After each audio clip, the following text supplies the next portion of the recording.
there's very little left for him to really achieve, right? You could talk about the Grand Slams and eras and stuff like that, but in terms of like individual trophies, and he won everything, right? He has a major, has a Cologne, he has Katowice, and has a bunch of other trophies over the years. So it is Grand just Slam's now. the only one. Grand Slam is the only thing he doesn't have, and that's maybe a direction they can aim for now.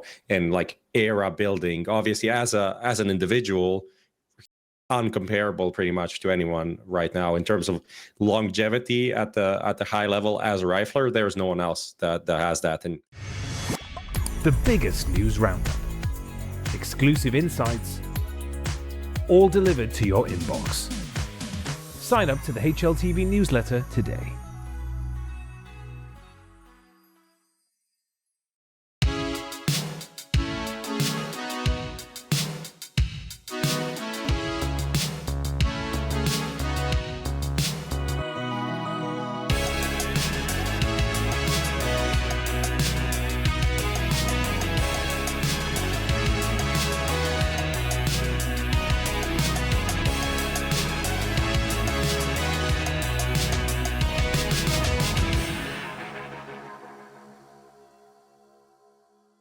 Ladies and gentlemen, boys and girls, Counter-Strike fans around the globe, welcome back to HLTV Confirmed. It's the post-major episode. You got the post-major blues, but we need to have a quick shout-out to our sponsors. That's Stake, remember to gamble responsibly, and skins.com. Peer-to-peer, no fees. Get your skins. Get them now. That's it. I've nailed it. Sponsors right out the gate. Couldn't have done better. Who would have thought? Unpack my suitcase, 7 loads of laundry, stuff on my bed, new cameras, new microphones, new everything. I even wore a collared shirt today. We got Prof, we got Striker, we got Lucas. We've got a lot to talk about today, gentlemen. Everyone okay? Anyone exhausted? Anyone too tired? Anyone want to go to bed? I'm good. I'm actually perfectly fine. I really appreciate your button up today. I think it fits you. It's giving Brendan Fraser in The Mummy. Okay. So not the whale. A little bit. No. It's a very big compliment I've learned over time. Okay. Yeah. Brendan Fraser's a good compliment. Okay. Striker? Yeah. I mean, I would like to be on vacation soon. It's not going to happen, but, it's 2 weeks in Cologne, and then I have kind of a lot of stuff to do in the week after, but then hopefully a little bit more calm.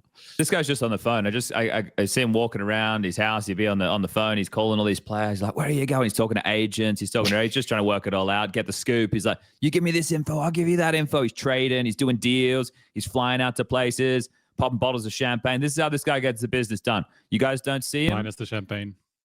Yeah, okay. Well, listen, alcohol, old, hangovers, bad. That's how it goes. Listen, let's get straight into it today, right? We've got 2 hours. We're going to be on the nose. We're not going to be running overtime. And just for the people playing at home, we are going to do the episode today. And then the next one we do will probably be in a couple of weeks' time. Striker and I will still be around. So in a worst case scenario, if like some crazy news happens, like Vitality decide to replace Zywoo with Batman.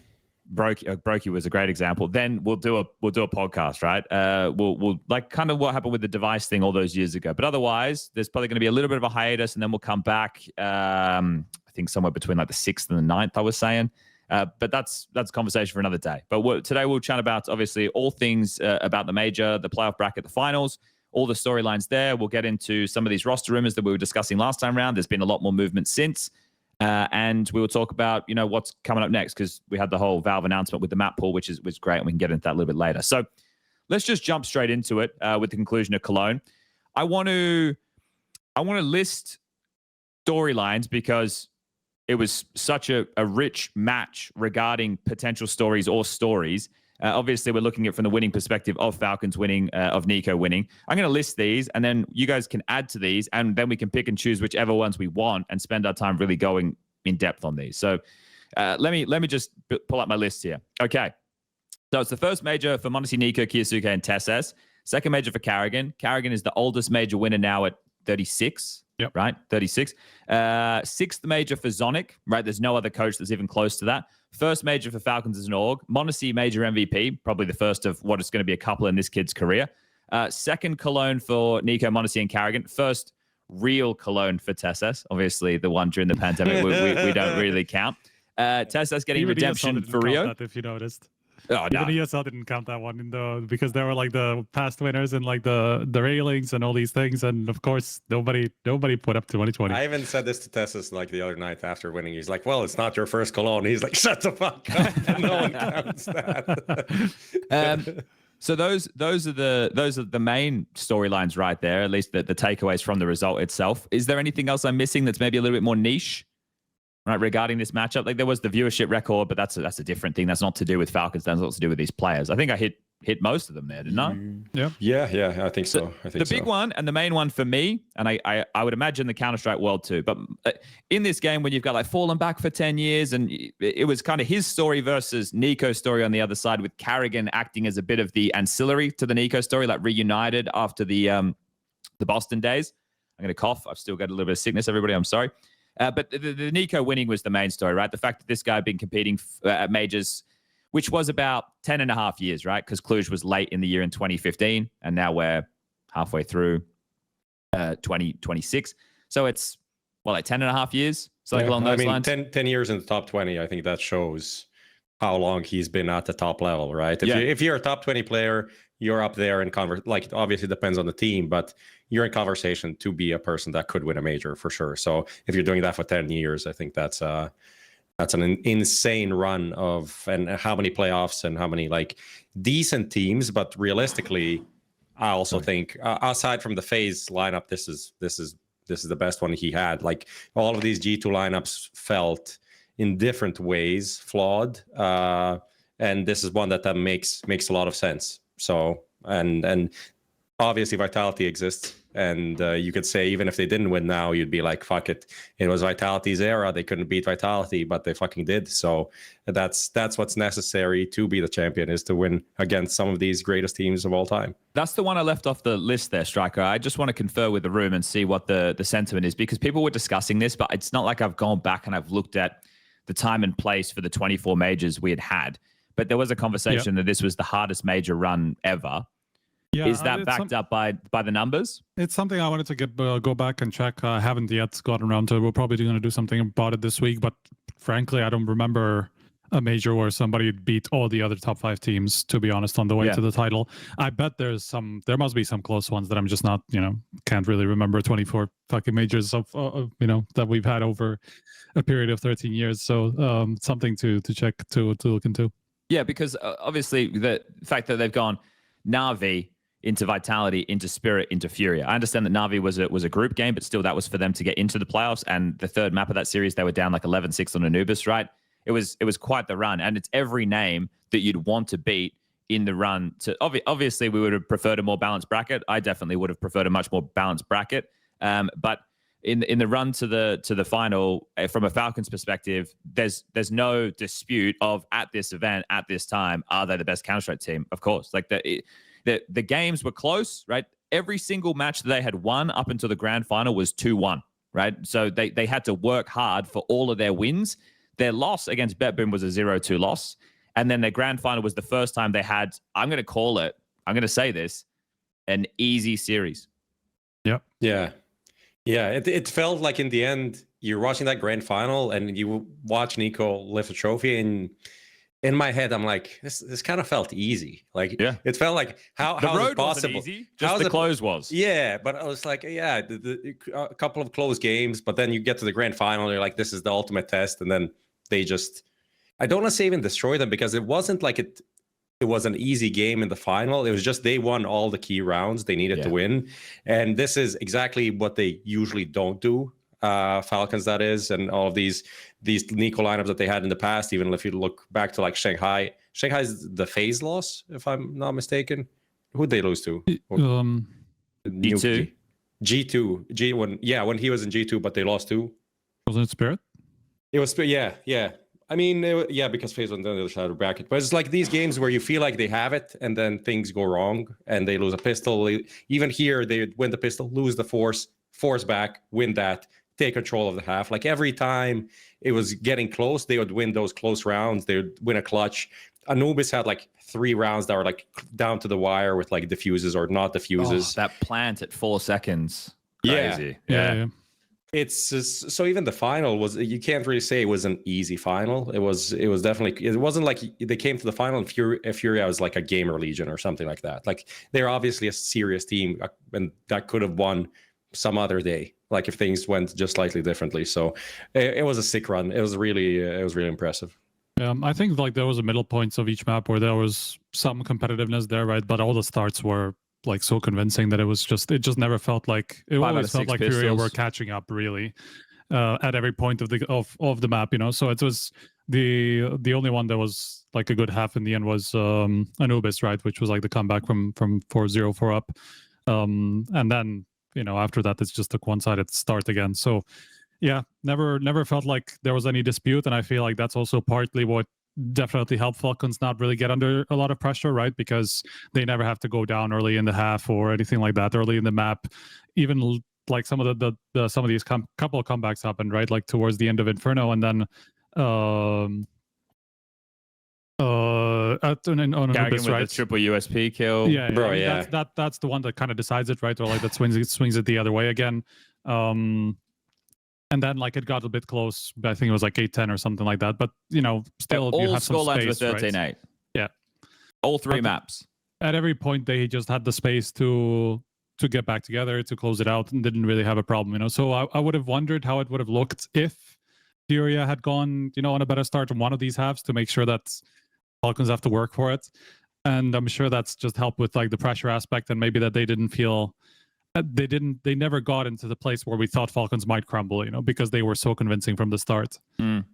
Yeah, I think playing from behind the entire game for FURIA was tough, right? And I multiple times on the cast, I'm like, okay, they've got them where they want them. They can break the money here. This is the point where you can get consecutive rounds off of. You just win this next one, right? You win the next one, you're going to get 2 rounds off of this, and then the game's going to be tied up. And every time FURIA fumbled it very badly.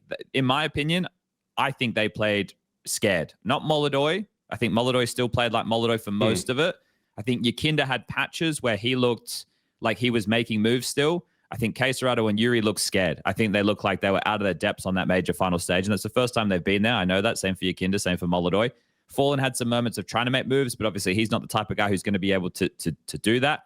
And there was also, the game felt like it was coming in waves. Like a kill would happen, and then another kill would happen, and then the round was pretty much over from that point, right? There wasn't like there was a lot of crazy clutch moments, or there was like the round that they lost to karrigan with the USP, and he gets 3 kills there. They picked the right site. It's the 2 guys with the USPs. The guys with the saved guns are all on the A site, and they still lose that round. And there's one round on Anubis that I would want people to go and look at. Actually, there's probably multiple rounds. Like KRIMZ pushing through the heaven smoke to try and deny the plant in a number advantage or an equal game state scenario.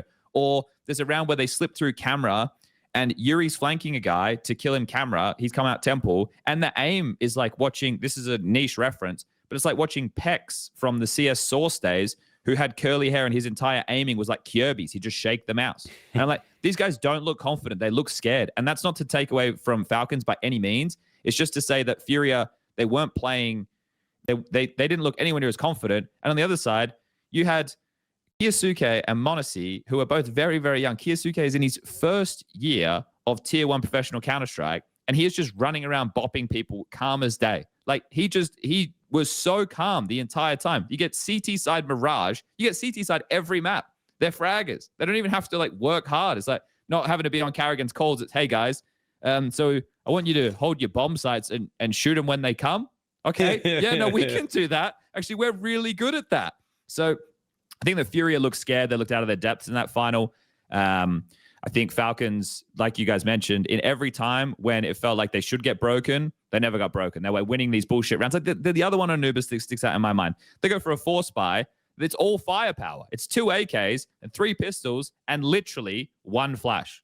Like literally 1 flash. And they win the round against a fully bought up FURIA who've decided, with no noise on the entire map, no noise, nothing, no smokes, no map control being vied for, literally nothing, because there is none. There's just a 1 flash. KRIMZ's jiggling heaven. Yakinda's jiggling tall box looking mid. They both have full belts and nades. They both die without throwing any nades. Like, okay, cool. Right, that was your chance. That was your chance to break them, force them onto eco, tie up the game. I'm just going, geez, like this is tough. This is tough to watch in parts. But Yeah, NiKo's emotions, right, of seeing that, like that's what you hope for, right? Like you hope that you get the happy ending, and that's what we got. We got the happy ending. NiKo got his major. Like now that the weight that must be lifted off this guy, I don't think words could even describe. He must be feeling. I was going to say like $1 million, but he definitely has $1 million. So probably like a couple of $1 million. The point is he must be feeling great. So I'm happy to see the guy get the W, because everyone who always talks about NiKo, I know when Yanko talks about it, people just think it's glazing, but you know, he's had ex-teammates who speak very, very highly and stuff of him. And a lot of people took to social media to congratulate and stuff after the victory. So yeah, it was from a storyline perspective and from Falcons winning or from NiKo winning. Yeah, I think it delivered there. The Counter-Strike, I don't think delivered in the same way, but that's because we were spoiled by the Friday, everything else. Yeah, yes. The Friday and the second semi, right? We were spoiled by those three series right there. So yeah. I'm just happy for NiKo. Like a lot of people, I think, you know, for how many haters Falcons have, it seemed like the community at large was still very much in support of NiKo getting his first major.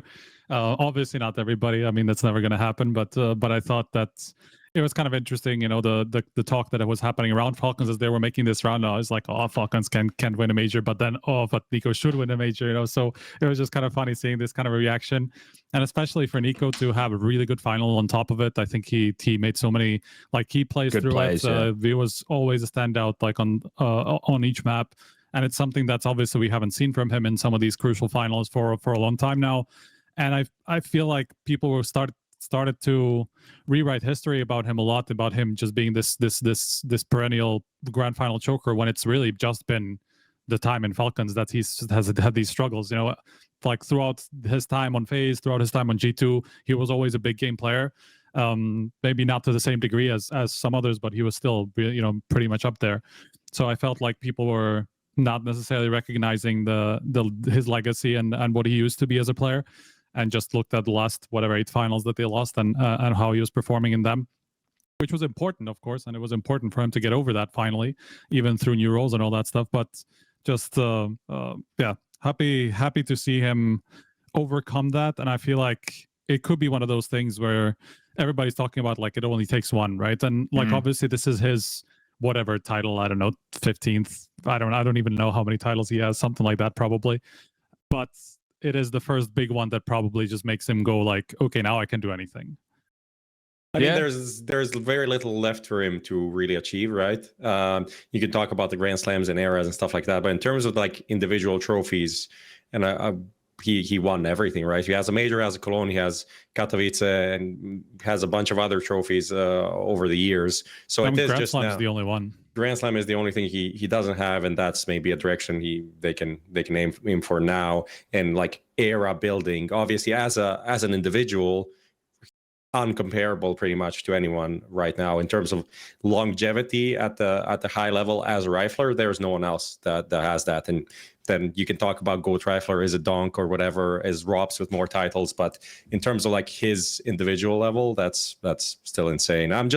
I'm really happy that it also happened in a way, even though I was calling for him to be the IGL, that he did it like as a star player still. Sure. Not the MVP, but he was up there definitely throughout the whole tournament, right? And it wasn't like Dupree's last major situation, Vitality, where he was a part of it, but he was more like a TeSeS on this Falcons than what NiKo was on this Falcons. So I think that's really cool that he managed to do it in that way still. So, and there's years left on his career to do it many different ways. Okay, you mentioned MVP. That means we could jump into the next little headline I had, was Monte winning the major MVP right there. I saw some discourse after the fact because he had a poor Inferno. Doesn't that happen every time we decide that there's Monte MVP? That's just kind of whatever. Yeah, but it's one of those things that I don't get, right? The 2 maps before he was great on. Like, it was funny because massive impact. After those first 2 maps, me and Harry were talking about it. Like, he's clearly in the lead. It would take a lot for him to come back. But I'm like, what if the next map is like kyousuke goes like 2.0 and Monte just disappears? And I'm watching him go 0.6 at the beginning. I'm like, how are you really gonna have a really fucking tough call? In the end, we still had to have a bit of a discussion about it, whether it could be kyousuke or even NiKo. I think those 3 all had their arguments for it, I think. But ultimately, the consistency was there from Monte, apart from the last map. Even over the whole final, even including that last map, he was still up there with the two of them. It didn't necessarily damage his case so much as it might look, because the second map was so good in comparison, right? It was like 2.2 rated or something on that. So it was, in the end, fortunately not such a tough call, because we've had a lot of them lately. Well, that's going to be the hard thing in this team, because they do have so much punch, right? There's so many players in this team that are able to take over games. Well, the three of them, NiKo, Monte, and kyousuke. Obviously, TeSeS TeSeS had a lot of good moments too. Like he did, for a lot sure. of good maps. But he's not in the positions. He's not in the positions to take over games in the same way, right? And I say that, and then my mind goes, but wait, what about Heavy God? And then I go, hold up, Heavy God is kind of the exception to the rule, I think. But yeah, TeSeS is the unsung hero of this team, who does have a lot of really good moments. You watch him play, and it's hard to be critical of his game, because people are just looking for the fragging output, then they're missing a lot of the decisions that are being made and the choices and the way that he's able to help facilitate other things happening. It's not just always about the kills, as what people are coming to learn with the karrigan scenario. But he had a lot of big moments on the anchors, like especially in the earlier games. Not so much in the final. I mean, he didn't necessarily even need to turn up really, and for most of the Spirit game. But even the first map against Spirit was good. The last map against Vitality was great, and the Navi game was great. Like I think. People are obviously talking a lot about karrigan and his rating, and like how it's possible for him to win being that bad output wise, right? But it is basically because TeSeS can make up for it in these crucial moments. A lot of these close games where karrigan gets like 5 kills in an overtime game, TeSeS actually goes and like gets a 30 bomb, right? And that's literally, he doesn't do that at any point of this, and karrigan goes out in groups, or he goes out in the quarterfinals, or he goes out in the semis when they lose the first map to Spirit or something, when TeSeS doesn't do these things, So that's what allows karrigan to be lagging behind so much effectively, because he just has 4 people who did turn up, Yeah. Just to pivot back to the Monte thing, for him to be able to taste some victory after so long. When he was doing the interview, I was watching the interview he did. Was it with Note? I think it was with Note. Yeah. You could see his emotions. He's kind of just like jumping out of his skin. Like his voice, it must have been going nuts during the game, of course, but you could just like, it's to see young people exuding that. That's kind of, this is cringe, but that's kind of what it's all about, right? Like to see those emotions and how much it means to people and stuff. And in the interview, he's just so excited. You can see the excitement just glowing off of him. And I don't think it's because of the MVP, right? It's because, right, tasting victory after what was eight in a row, wasn't it? So that as well, and for it to then be the major and then be the MVP, and then karrigan's only been there for 60 plus days, and then all this whole story around everyone wanting NiKo to win, and like all of that just coming together like crazy.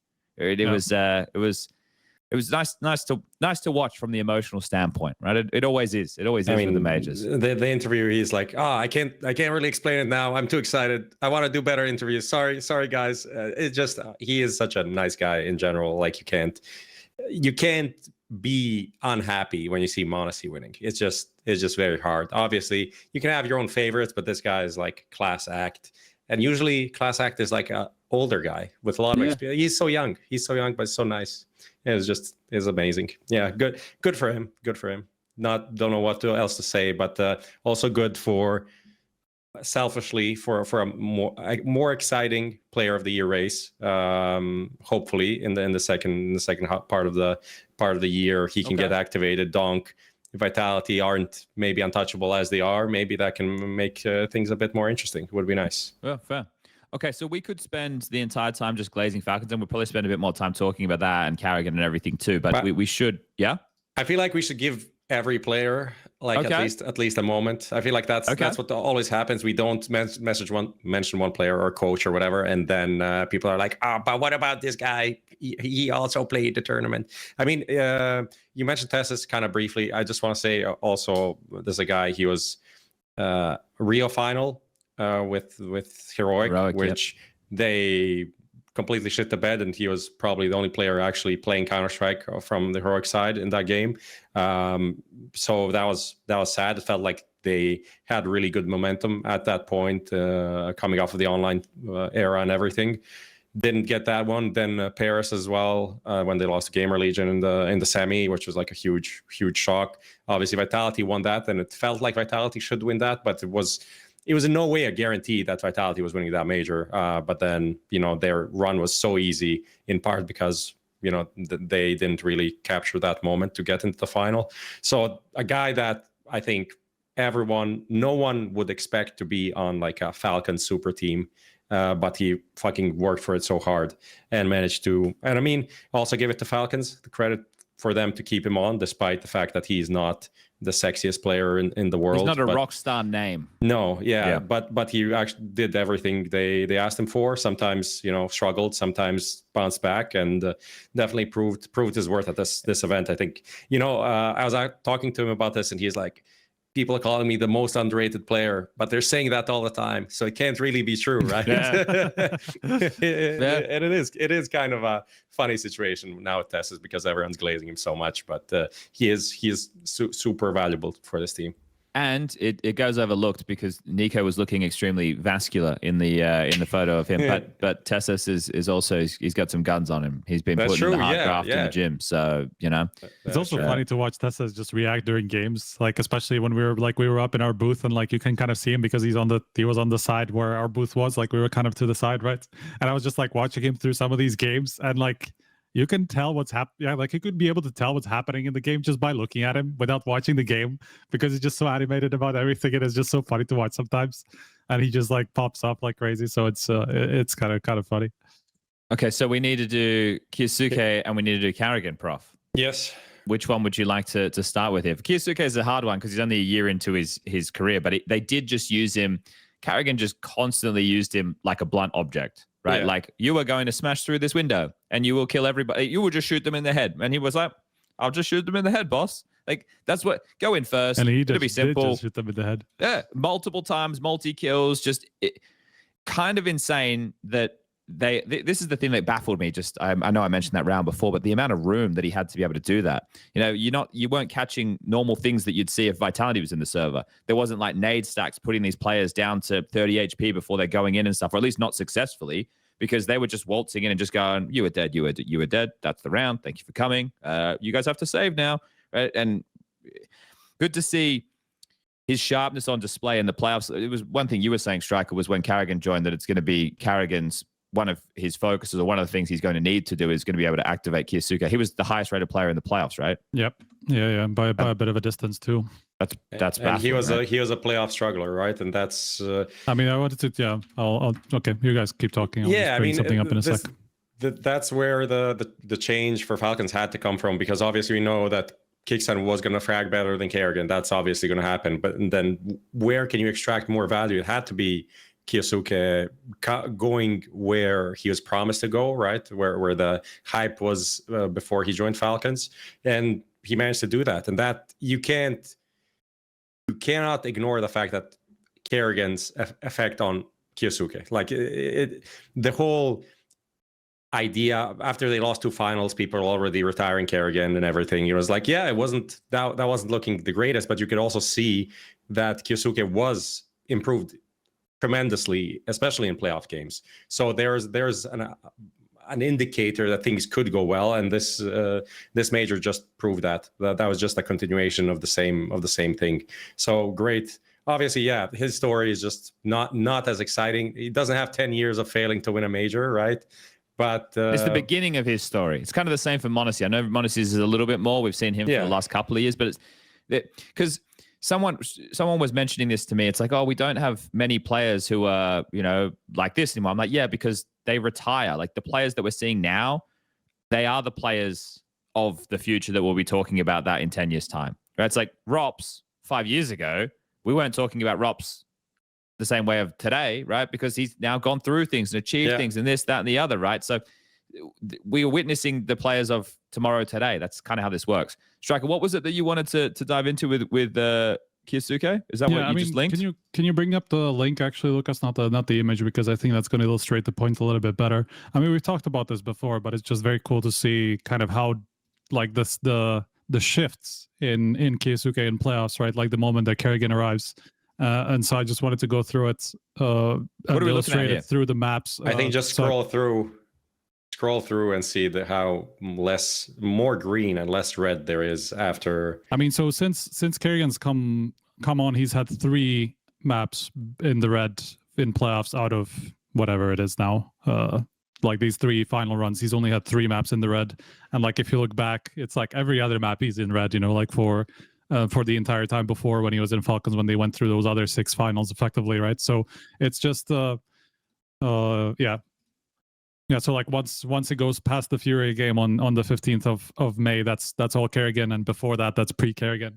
And you can just see how different that is in terms of what he's doing for playoffs, in terms of his consistency, right? And that's crazy to say because he was really somebody who was super up and down. He could have some good playoffs games, but usually like he would go from like 130 to like a 0.8 or whatever playoffs game, you know? So super inconsistent. And now suddenly he's just every single map he's there. Every single map he's putting up good numbers, you know, apart from very rare occurrences otherwise, right? So it's just I don't like, it's obviously partly down to the fact how karrigan's using him. Like so many times do you see them basically run hand in hand, like where karrigan is just making space for him and kyousuke is trading him all the time.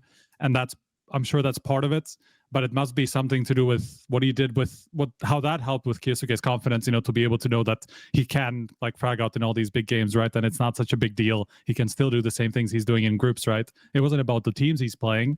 It wasn't about the competition that he was getting countered more or anything. It was all about the pressure.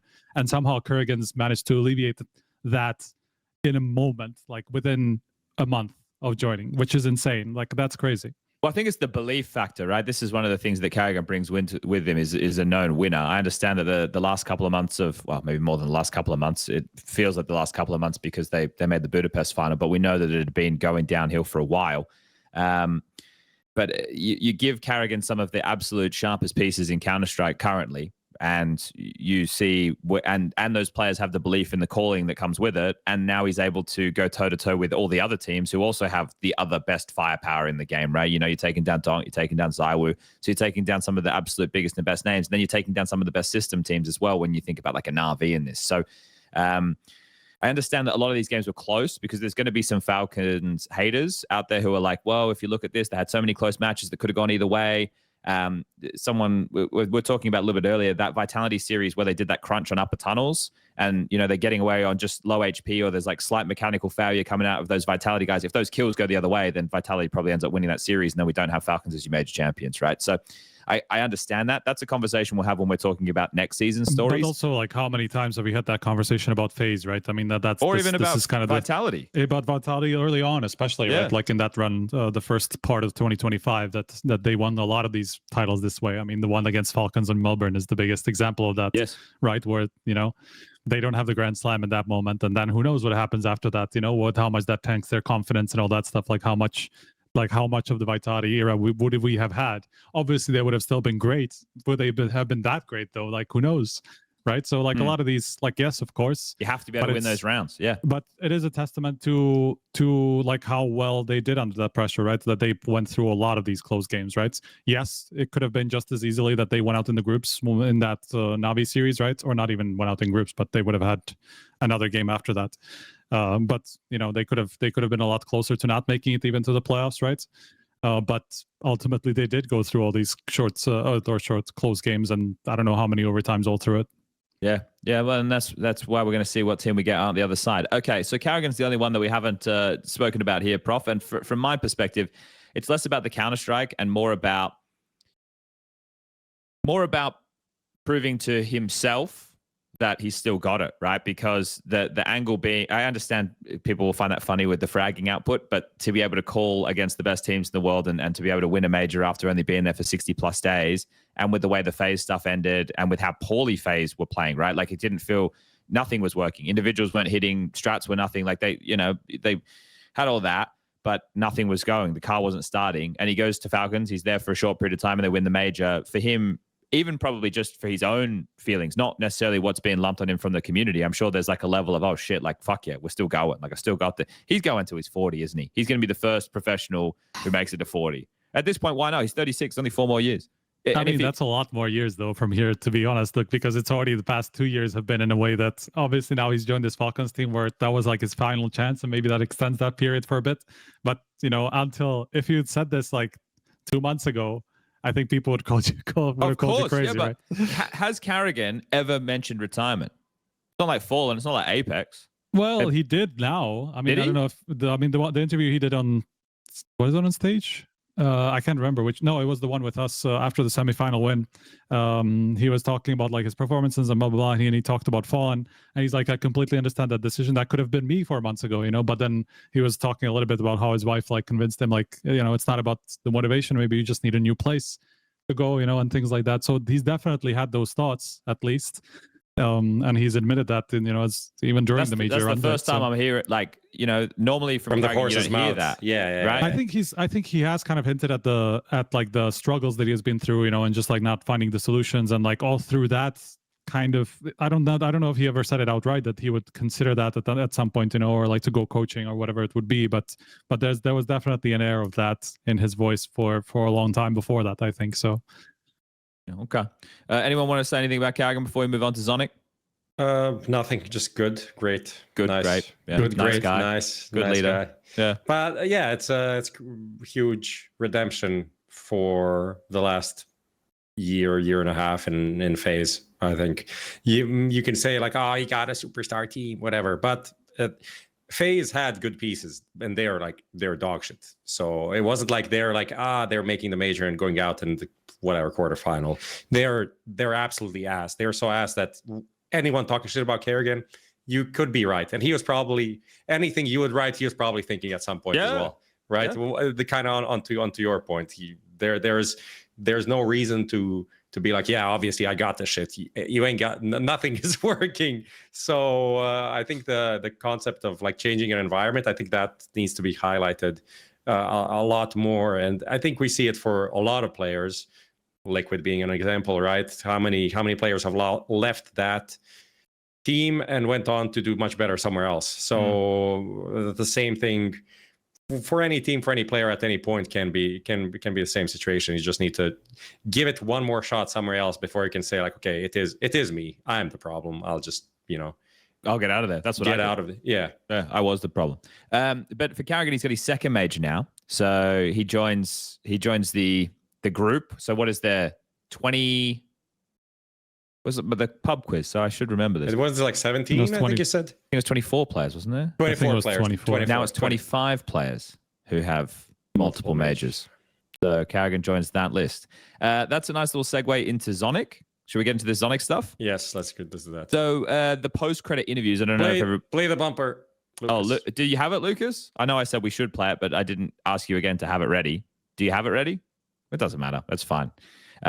So in the post-credit interviews that Shox was doing on the stage with everybody, Zonic was interviewed there, and essentially he was talking about, you know, how he's tired. It's been some long years, and you know, it's up to his wife.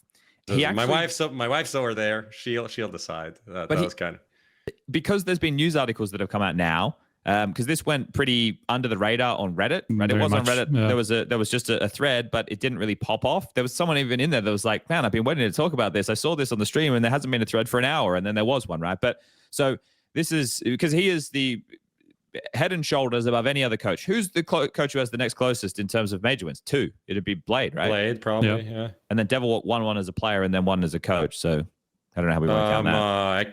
No, XANTARES. I mean, XANTARES has. Oh yeah, XANTARES obviously. Well, XANTARES has 2, 2, not 3. XANTARES has 2. Yeah, but my point is it's not a dime a dozen, right? It's not like it's just something that there's a shitload of. So the fact Zonic has 6 majors as a coach, he was under a lot of fire as well, right? For Falcons not working, and he's been the one who's he's been copying it the most consistently because he's been there the longest time. So.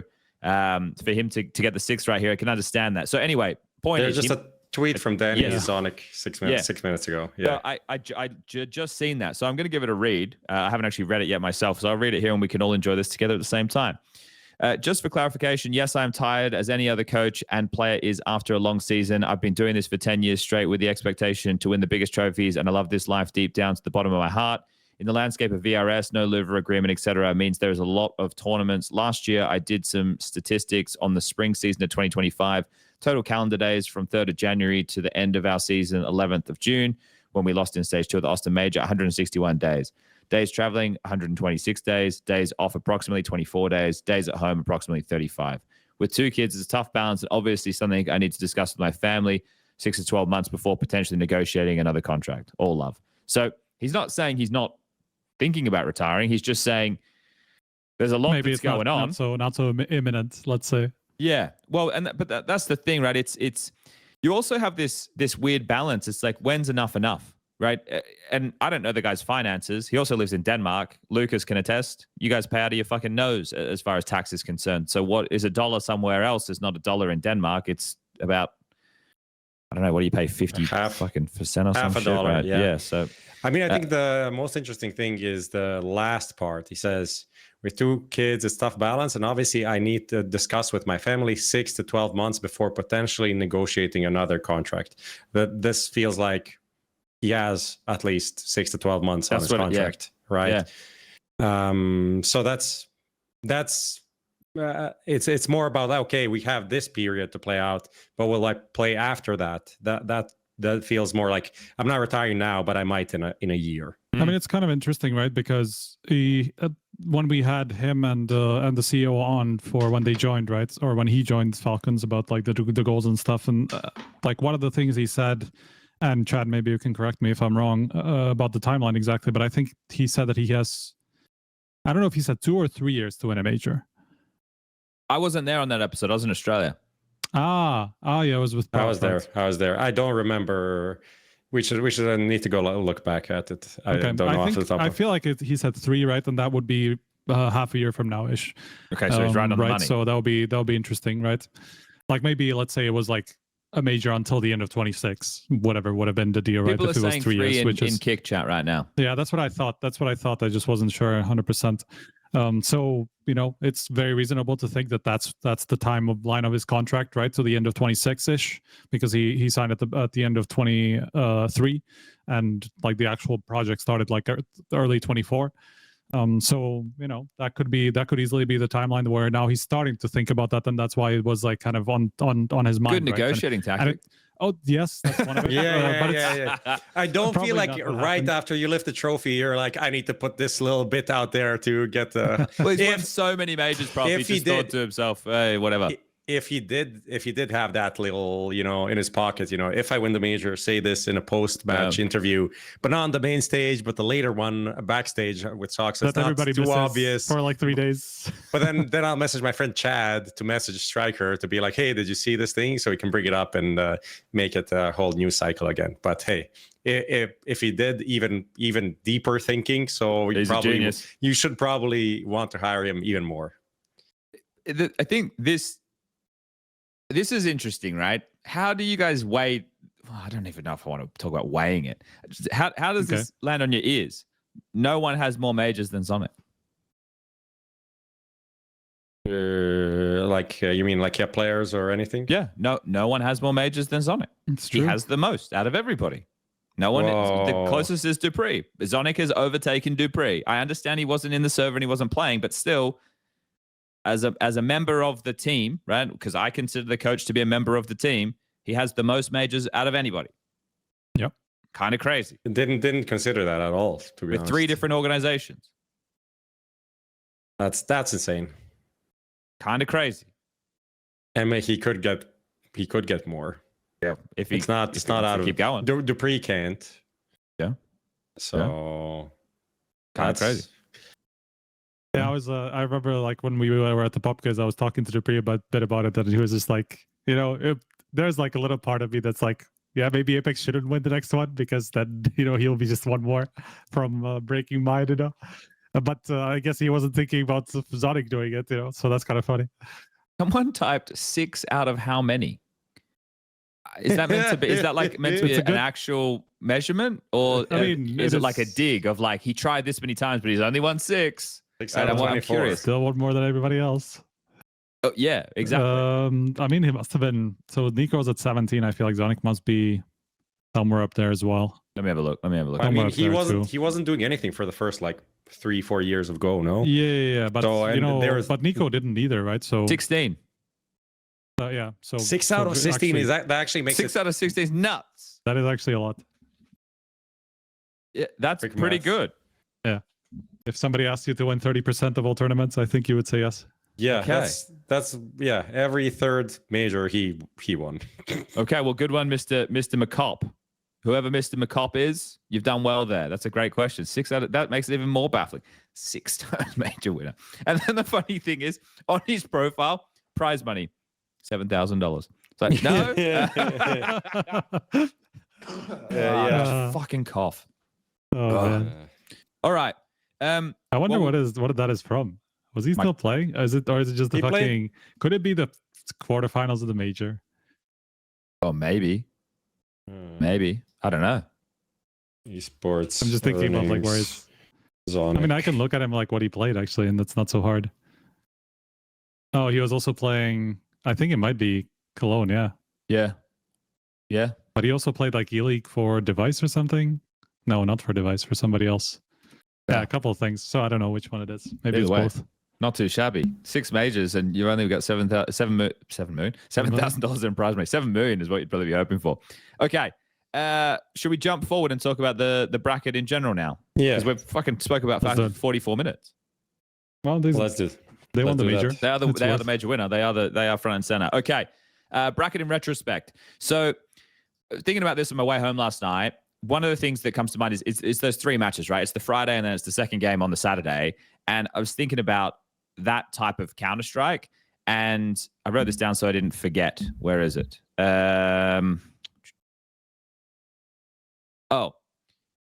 Those type of matches, right? Those games, the way that those games were played, to the level of intensity and the brawliness and the back and forth and the clutch factor and the 4 spies and all that shit.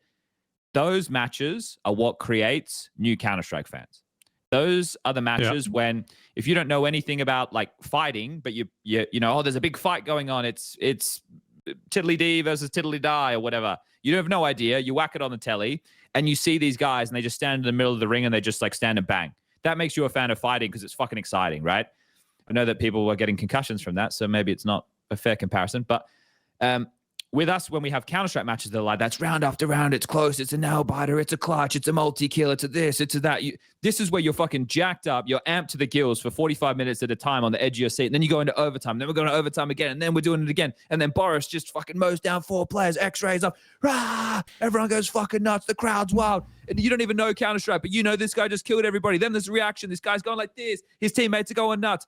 That's Counter-Strike. That is what makes new Counter-Strike fans. Those are the games. And the play style, we spoke about this on the show when we were with Kakafu at the SK joint, thanks to them. And we were talking about this. And G2, they're a team who play that style. And Spirit have the type of players who love to be brawly. Like, you know, you've got players who love, maybe other than Shiro, you got players who love to fight. Then you get Vitality in the server. They're the same, right? They're known for winning 4 spies and clutch rounds and crazy moments. And having those teams just locking horns over those 2 days offered the Counter-Strike that creates new fans and new enjoyers and people who want to be here. So we were very blessed to have those matches happen. Like all the storylines converging, right? It was that's great, right? That is, other than the Falcons win and the NiKo story, that's the highlight of the weekend in my mind, for those games. The fact that we had a non-final to go past the 2 million mark is crazy in its own right, because we've never had that before, even close, I think. And that is a testament to the game, right? And to the actual game that was played. I even had my gym coach, I kind of got him back into CS. Like, he was kind of a fan like a few years ago or something. Like, he didn't even, like, when I first started training with him like 2 years ago, he didn't even know who Donk was and who Zywo was even. And like, I got him back into the game, and like as the Spirit game was going, Spirit G2 game was going, he was like, now I have friends who have never watched CS who are like jumping in front of the TV and just like losing their shit as they go to like the 4th overtime or whatever like that, you know? So you're 100% right about that. Yeah. That's what I enjoyed the most about the playoffs, right? Is that level of Counter-Strike. Because when we're sitting in the green room, and I'm not even in the crowd, and we're all fucking yelling at the television, and you're seeing the timings, and you're seeing the this, and you're seeing the that, and everyone's going nuts. Like, that's the vibe that you think everybody has while they're watching those games. And that's that. I understand it's not the most like technical, brilliant Counter-Strike, but it's the most exciting Counter-Strike. And that's the Counter-Strike I love to watch. So yeah, that's my biggest takeaway, I suppose. If we could have that all the time, that would be insane, right? I don't know what caused everything to be at this level. It was also funny. I remember saying before the major is like, it's not as close between the teams as you guys think, just because of, you know, Atlanta and Astana, and we have new winners and all of this stuff. But actually it felt like all of these teams were so close to each other.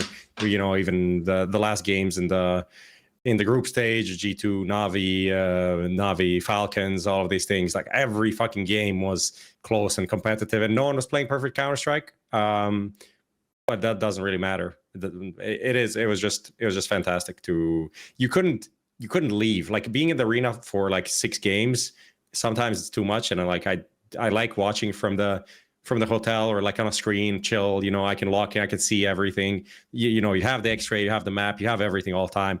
But this time I just couldn't leave. It was just like, whatever's happening feels like every match is historic and memorable in some way. And like, I can't not be here while this happens. Man, sorry, Ghost Striker, jump in.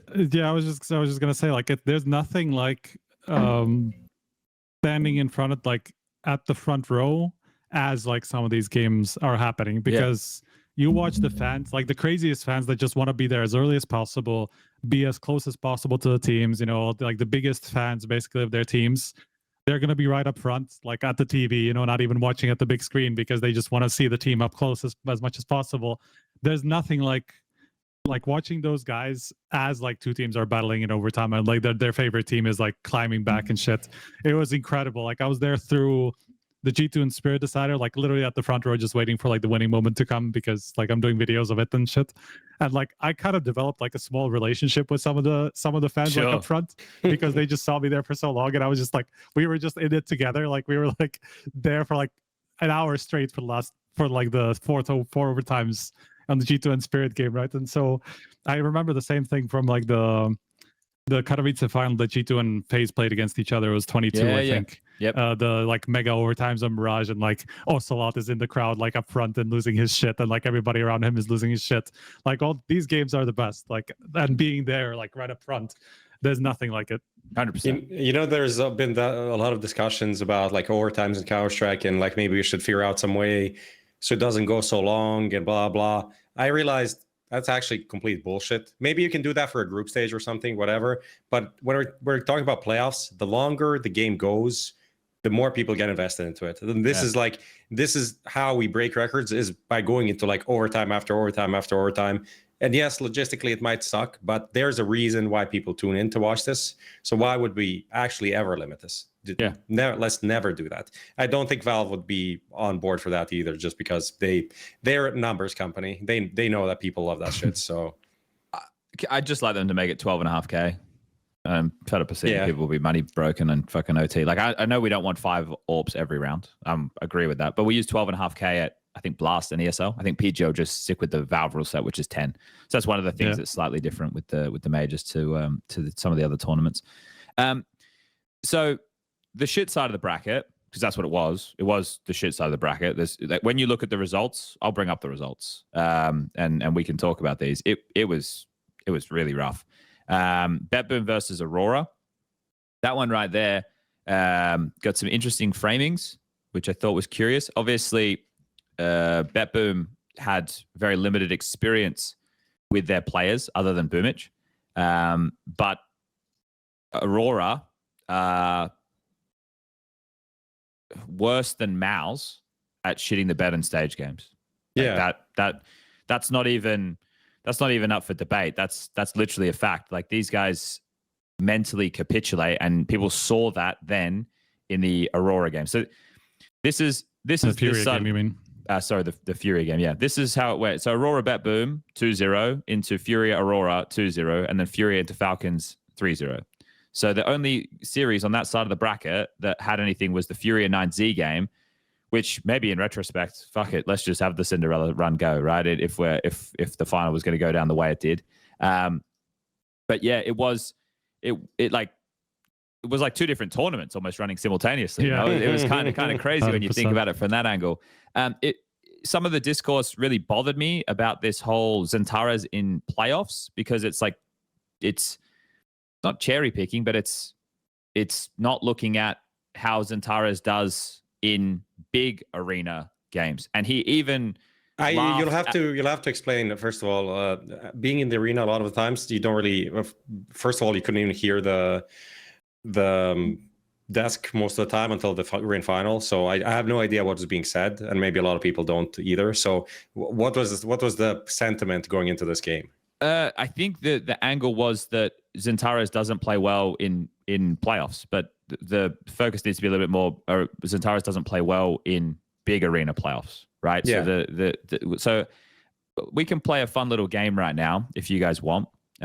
So I have it up on my screen. I'll get to the bottom of this in a second, but I'm using HLTV. I'm using the filters. I'm selecting playoff. I have the 4 guys. So the core of the team that's been together for the long time now, when they were Eternal Fire and now into Aurora. That's Major, XANTARES, Woxic, and Wakadia. So it's essentially since Wakadia's introduction to this group. Okay, so let's go through. So if we just go big events, right? And then we take a look at the big events. We will only include in the stats big events that have big arenas, not average arenas, big arenas, right? So ESL Pro League Season 18, that was in Malta. Do we consider that a big arena? No. Okay. So the first one here that we have on the list that we may consider a big arena, and you guys, I'll need you guys to verify, right? Because I just want to make sure. PGL CS2 Major Copenhagen 2024. Do we consider that one a big arena? Sure, pretty big. Okay, so let me just enter that one in here and add it to the context, so that we've added that one to the context. Okay, ESL Pro League Season 20. I can tell you would have been in Malta. As soon as you start ESL Pro League, it's not a big arena. Okay, what about Blast Bounty 2025? No, wouldn't really. Okay. This next one, I'm curious to see what you say. IEM Katowice 2025. Yeah. Okay, so we'll add that one to the list. All right, we'll add Katowice. We go search stats. We go IEM Katowice. We go 2025. We go add to filter. Now again, we're only including the playoffs here, guys. We're not looking at all the other stats. Okay, Cluj-Napoca. Do we want to consider that one? It's not a massive arena, but we can include it. It's a decent size. It's still like a 5, 6, 7,000, something like that. Like it's not that much more than Katowice actually, like in proper size. So let's add that. PGL Cluj 2025. We add that one to the list. Okay, next one here. ESL Pro. Never mind. I'll take that one out. Blast Open Lisbon 2025. Yeah, of course. Yeah, I think we can include that one. I did already do the work on this and had this. I just lost the link, so I'm having to do it again manually now. And also, for the record, for the Turkish fans, I didn't even mention anything during the live show regarding the roster of the team. So you guys can all fuck off. You fucking... I can't wait for the news to come out so that they all can shut up and like... They won't shut up. They'll blame us. They'll say, you made this happen. Yeah, right. No comment, some could say. PGL Bucharest 2025. No. PGL Astana 2025. Yes. Okay, add that one to the list. Just have to manually do it, so it's taking a little bit longer than I wanted it to. Okay, IEM Dallas. I think we can include that one, yeah? I guess on the edge, but yes. Yeah, no, like but it was last year's yes. Dallas, not this year's Dallas. Yeah. I mean, this year was Atlanta, but sure. Blast Bounty, no. Esports World Cup. I'm going to say it, guys. No. Fisher Playground 2. No. I don't know how many people were there for that game specifically is the problem, because some games were... Yanko said no. Okay. You guys can mute Yanko, that's fine. Because it depends on, because some of those games were like... I know exactly how many people fit in that arena. It's 4,000, like max capacity. Oh, okay. In reality, it was much less. So it's been like a few thousand. Yeah. Okay. I would say no. Okay. IEM Krakow 2025. We'll include that one. That was a big one. Sorry, 2026, not 2025. Jesus. And then that leaves us with a couple more here. Cluj 2026. Yes. Cluj 2026, and that one. We've got a few more here. EPL, no. Rotterdam, yes. EPL was like it was bigger than usual, but still somewhat on the smaller side, right? Small side, yeah. Blast. I don't know the Rotterdam size. I'm just kind of. I think it was good. It was a decent Rotterdam was decent size, yeah. Okay. PGL Astana this year, yes. Yeah. Okay, and because this conversation happened before the major playoffs, I will not include the major playoffs because that would be disingenuous to the conversation that happened. Fair. So now I've done all of that. Now I need to... Oh, it's fucking taking XANTARES out of the context. Are you joking? You need to lower the map level because he skipped Cologne, I think. That's why. Go down all the way to the left side, lower the map. Maybe. Yeah, hold up. But you can still go into... I think you can still go into players and then find XANTARES and click on them and it should be fine. I think so. I think I fucked it up. I can't find... I've just done all of this. I had the link before. I've done this whole bit, and I fucked it up. Go back and send me the link. I'll fix it. Yeah. I can also, I fucked it up. I just send the whole link with like XANTARES, and I'll figure it out. I'll send you the link with what I got here. Yeah. Not quite as easy as doing that. Just that I know why. I know what happened. There you go. Oh, I got rid of the playoff thing on the left. Okay, never mind. I've got it. I've got it. Man, this is like watching a toddler try and drive a car. Like, isn't this the stupidest thing? I'm sorry to everybody right now having to fucking put up with this. Well, and we want to get out of here soon too. So, okay, here we go. I've locked out. There we go. All right, there we go. There's the link. There it is. There you go. There you go, everybody. That's the link right there. That's the link right there. Post this in chat? Probably not. I don't know if you can. Lucas, can you bring that up? Sponge PGO audio guy. Sorry, Matter 060606. I'm getting there. I'm getting there, man.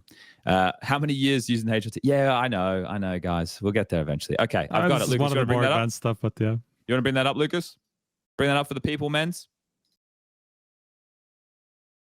Thanks, man. Bring that up. There you go, guys. That's playoffs. Yeah. That's for everybody. Take that in. We just wasted all this time. But yeah, he is below Wikidia and below Voxic. Voxic 096, Wikidia 105. Yeah, and I mean, even if I know like you did all this just to convey how it's like arena playoffs and all that stuff, but like even just big event playoffs, he's still like barely 102. So like he's still obviously very, very far away from what he usually puts up like in group stage games, right? Yeah, and this isn't to single him out and attack him, even though the Turkish community will definitely convey it like that. It's just to talk about the narrative that popped up after that death segment, because the narrative was like, oh, why did people say that Aurora weren't the favorites and BetBoom were favorites? Is that the thing? Yeah, they were upset that the angle was like, underrating Aurora a lot. I had Aurora winning that game. I didn't think that BetBoom were going to be able to do it because of having to have a team that comes together and only plays at the major. I didn't think that they would be able to beat Aurora. I think that Aurora had a much more comprehensive kind of obviously team first of all, but then map pool and everything along those lines, and they absolutely paddled them. It wasn't even close. And then they went against FURIA, and FURIA just took stage 1 map control, didn't do anything, and then Aurora literally imploded. You saw them mentally capitulate as a team. You saw them like fall apart, like fucking round after round after round after round. They gave up. You could see it. They gave up in that game, and that's sad. You never want that to happen, but that's what happened.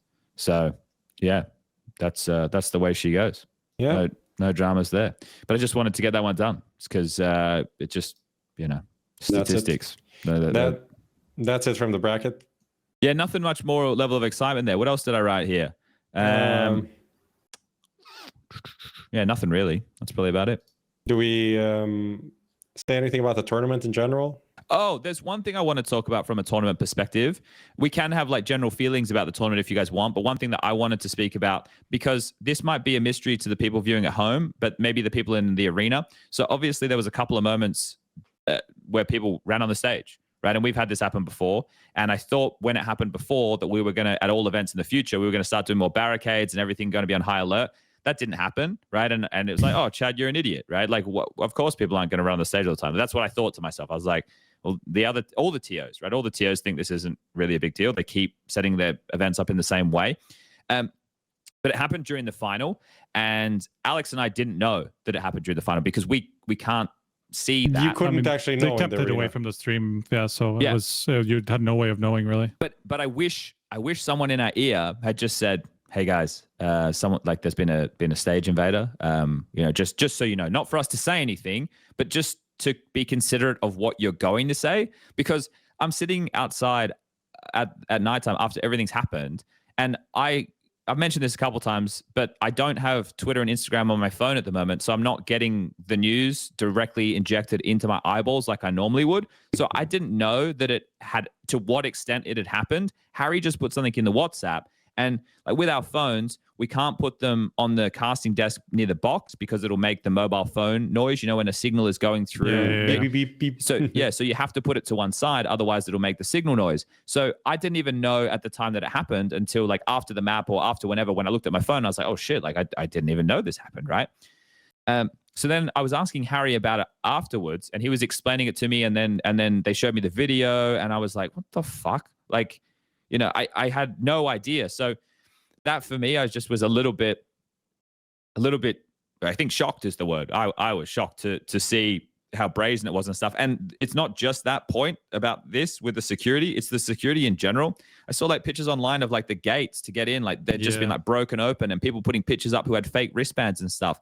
And at the end of the day, this is a tough one, right? Because ESL obviously don't want this stuff happening, but they hire the venue and it's the venue who hire the staff. And this is where I then take the next step. Security who are hired at venues like that, I can't imagine they're getting paid very well. And it's not like they just look like average people. And I don't mean that in like a derogatory way. What I mean is they don't look like when you go to a nightclub and the bouncer looks like he's going to smash your head in if you do something wrong. The security there could be, you know, someone's mum or sister or whatever. Some of them are like I saw one that was like a small girl, like not girl, like as in young or whatever. She might have been 25 or 30 or something like that, but small. Like she's not going to tackle a guy as he's trying to enter the stage. Like that's just not going to happen, you know? So maybe she will, maybe she has some training to that, but it would be difficult for her. Let's just say that.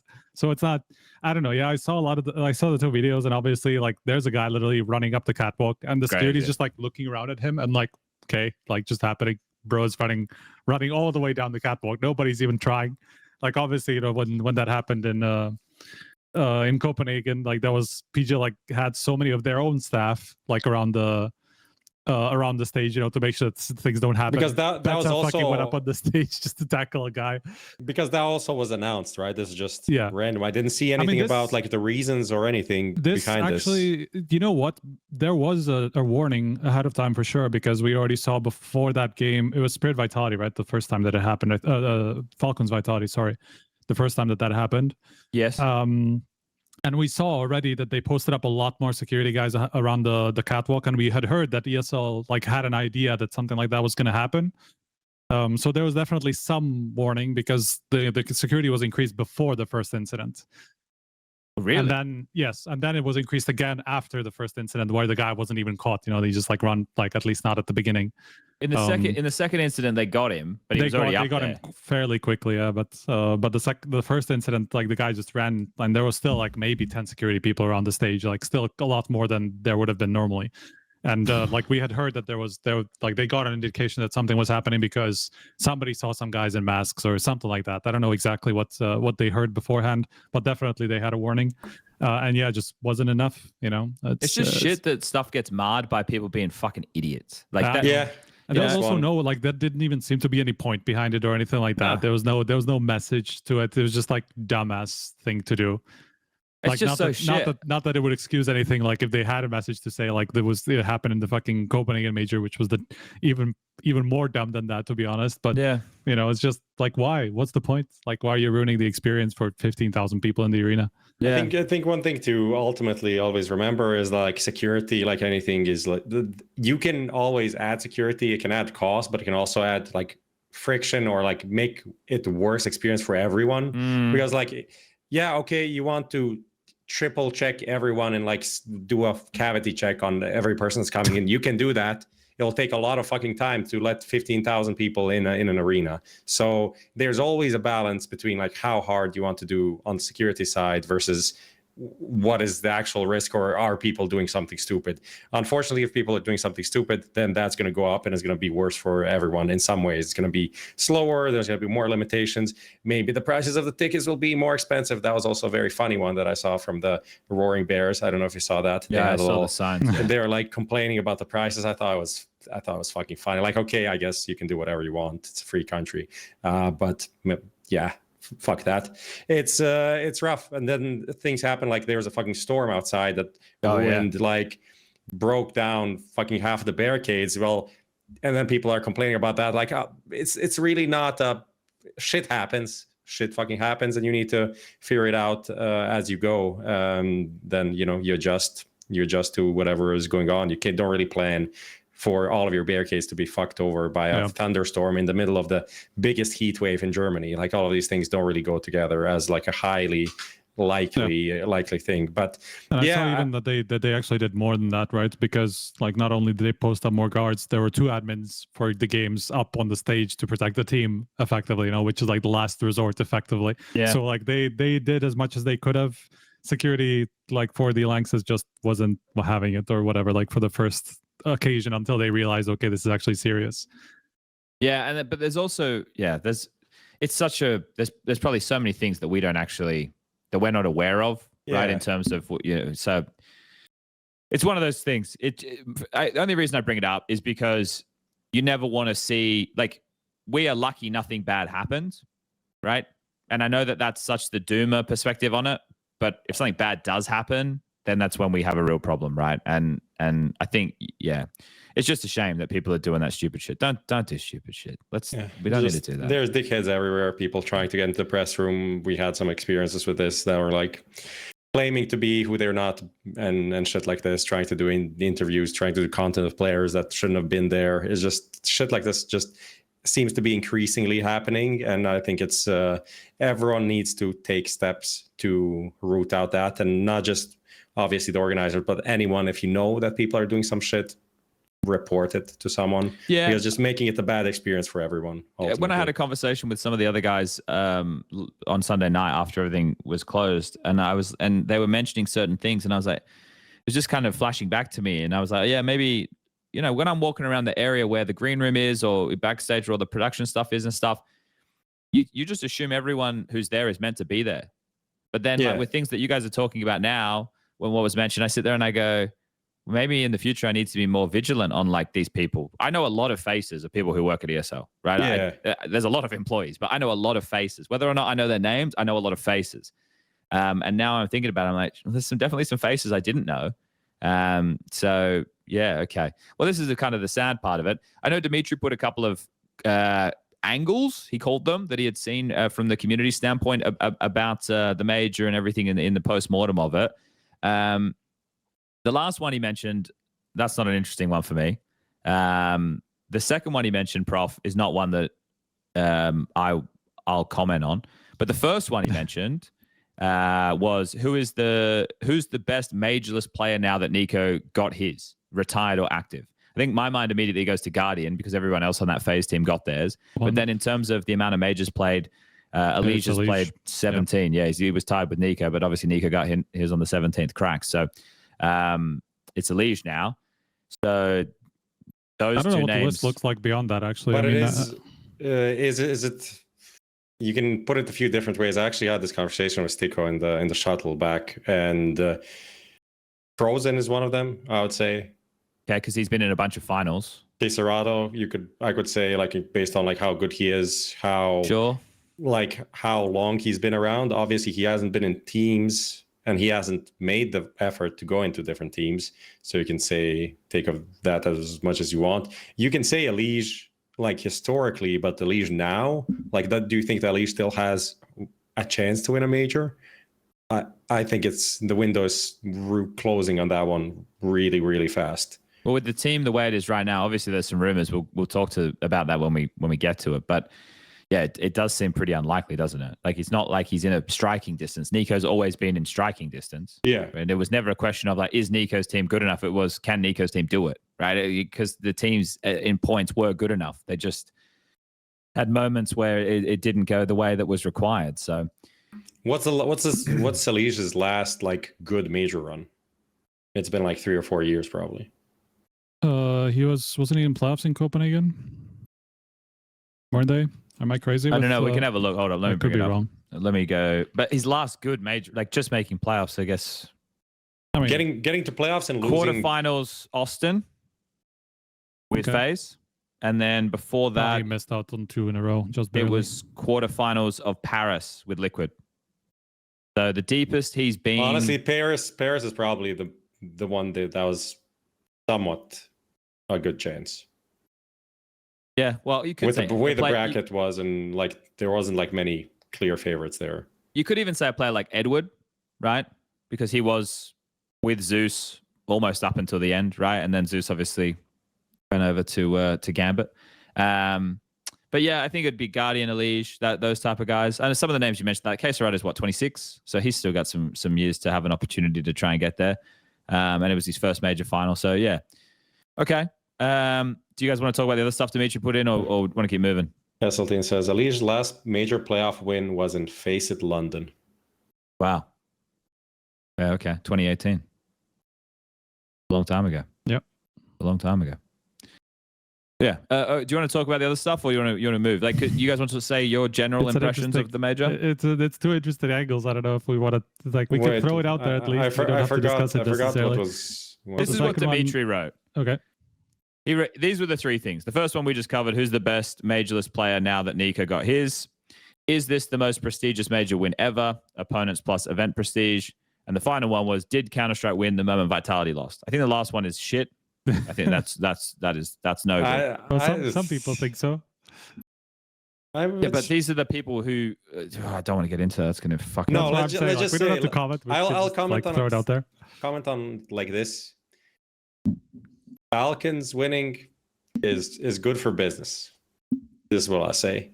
Look at any HLTV interview. Fucking karrigan semifinal win 100K on YouTube. That's insane. That's for, it wasn't even anything special in the interview. It was just like, karrigan exists, Falcons won. People fucking, as for all of the like bullshit you see on Twitter, people fucking love Falcons, and not maybe as an org, but the players on this team, people love. They want to watch them. They want to see everything about them.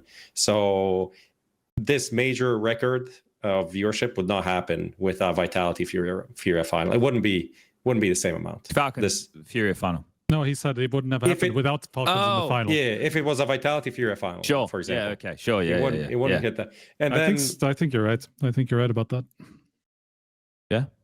That's what I have to say. So it's a loaded question. It was a Dimitri loaded question, obviously. But is this the most prestigious major win ever? I mean, like the thing is about that, like the opposition, when you bring in the opposition, then obviously we haven't looked into it properly, but it's obviously going to be up there in terms of how hard it was and like how difficult it might have been to win. Potentially, right? In terms of like event prestige, I know people. Like some people have said that even Apex has said something like, that this major has even more on it just because it's Cologne as well as a major, right? I don't necessarily think that this is a big point in the community at large. I haven't necessarily seen like, yes, people love the event and all that stuff, but it's still a major. I don't think people just because it's a Cologne and a major, people necessarily give it that much more weight than other majors, I think it had more expectation because it was a Cologne. Like they knew like about the show around it and all that stuff. Yes, of course, like people like there's a bigger show around it. There's more stuff happening around it, more prestige in terms of like the build up to it, but not necessarily that it means more to win this than any other major, It did make the distinction hard when talking about major wins and Cologne wins and everything like that. That made that quite difficult. Yeah. Yes. But I thought that's why I thought like I understand why a lot of the narratives were built around it all last time we were here and it was a major 10 years ago. I'm like we've had events that have been better than that major here, and all that stuff. So it's I felt like that's always a bit overplayed. So that's from that angle, not necessarily, but obviously the how hard it was and the overtimes and all that stuff, like how difficult it was for Falcons to win it, like definitely up there, definitely somewhere up there. Yeah, I just want to, because we talked about some of the stupid negative things that happened. Like this was such a sick event from ESL's point of view, just organizationally, production-wise, visuals, all of the things tying it together. I feel like they did a great job. Like everyone was hyped because it is Cologne and it's great, and there's so many people that want to come here, but there's so many little things happening around that just increase the experience, increase the interest. Like, I don't know, Vitality had their own fan zone across the street. They were doing their own thing. All of these things, like we saw people coming to Cologne that don't have tickets. Like people just come because the vibes are that good, and then they figure out what they can. Maybe they buy a ticket, maybe they go to this fan zone thing, maybe they go to a whatever level, lost level, whatever thing, and then they watch there meet other people. I think that's an overall, like the content that was made, the intro, the opening ceremony, insane. Actually, it was so good. So all of these things, just I don't want to say flawless. It's never flawless, right? But it is as good as I don't know, you can imagine. If you wrote down on paper what you wanted for a major to have, it has everything. And I hope stuff like stage 3 audience is a standard for all majors. I don't know if it will be. PGL didn't announce anything yet for Singapore, but I feel like without that, like it had the nice build up. Stage 1 and 2, you just play some Counter-Strike, whatever. There's some shit teams. Stage 3, there's a crowd. There's all the best teams there. That's like the proper start of the major. Everything's on the line. Everyone that's there wants to get to the playoffs. Then you have a fucking huge playoff. That is great across 4 days. You have all the best casters. No fucking bullshit with resurrecting someone from the dead to put him on a major playoff game or whatever. And that's it. And then you just play the games and hope for the best, right? And they got really good games. We had majors with like 1.5 good playoff games, and this was like 4. Yeah. So that's all you can ask for. Yeah. Well, the reason there's no point me commenting is because biased. Yeah, exactly. Right. But when people think ESL, they think company. When I think ESL, I think of all the people who I know who do all the things. So from that perspective, I know that there's a lot of people who work very hard and want to do a good job to make Counter-Strike proud, right? It's not these people aren't there thinking in the back of their mind they need to generate shareholder value. We love Counter-Strike and we want to put on the best possible show possible so that people can enjoy it, right? And the thing you can't control in all of this is obviously the quality and the outcome of the games. And I think that's to your point, Prof, of it's fortunate that it worked out to get some bangers. But yeah, there's lots of very good people who do lots of very good things at ESL to make it all possible. And I think they smashed it. I thoroughly enjoyed it from start to finish. I think there was either a skit or a podcast or the field of view, or there was always something happening throughout that was being released in terms of content. I know that a lot of the other TOs, well, actually all the other TOs, they don't have a Frank Garnett Walsh, first of all. And second of all, they don't have as big of a backing to be able to try and pull off these things. I think ESL being in the place they are, people will talk about where the money comes from now, but they forgot where the company got to in the first place without that money, right? They were owned by MTG before, and a lot of those people who are there now are the same people who were there then, and have just kind of built up all of these, I want to call it processes over the years of then being able to deliver this type of stuff. So yeah, also, I think they should all be very proud. Let's be real. ESL after budget cuts is better than ESL before budget cuts. So make of that what you want. It's more about the people that do stuff than just the money. Yeah, it's made things more connected. Things can happen quicker. Whereas before it was a little bit siloed and it was tough to make things happen because people were very protective of their own areas, and people's livelihoods would depend on their KPIs and stuff. It doesn't feel like that's the case as much anymore. Anyway, we won't get into the business weeds, but I think they did a great job. Okay. Let's, Lucas, do we need to run the break?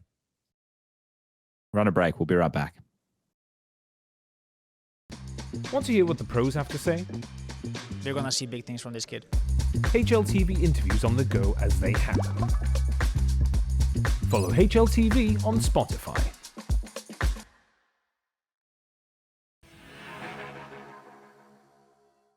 It's a quick break. It's so quick that Striker's crying. He can't believe it. He loved it. He loves the ad for the mobile phone app and Spotify. He loves it. He can't get enough of it. Did you do your check-in on the app? I did. I have a diamond coin. Loser. Oh, there was that new feed. No, I didn't either. I missed out. All right, let's keep moving because there's still a lot of stuff to talk about, and we've only got 40 minutes left, which is okay.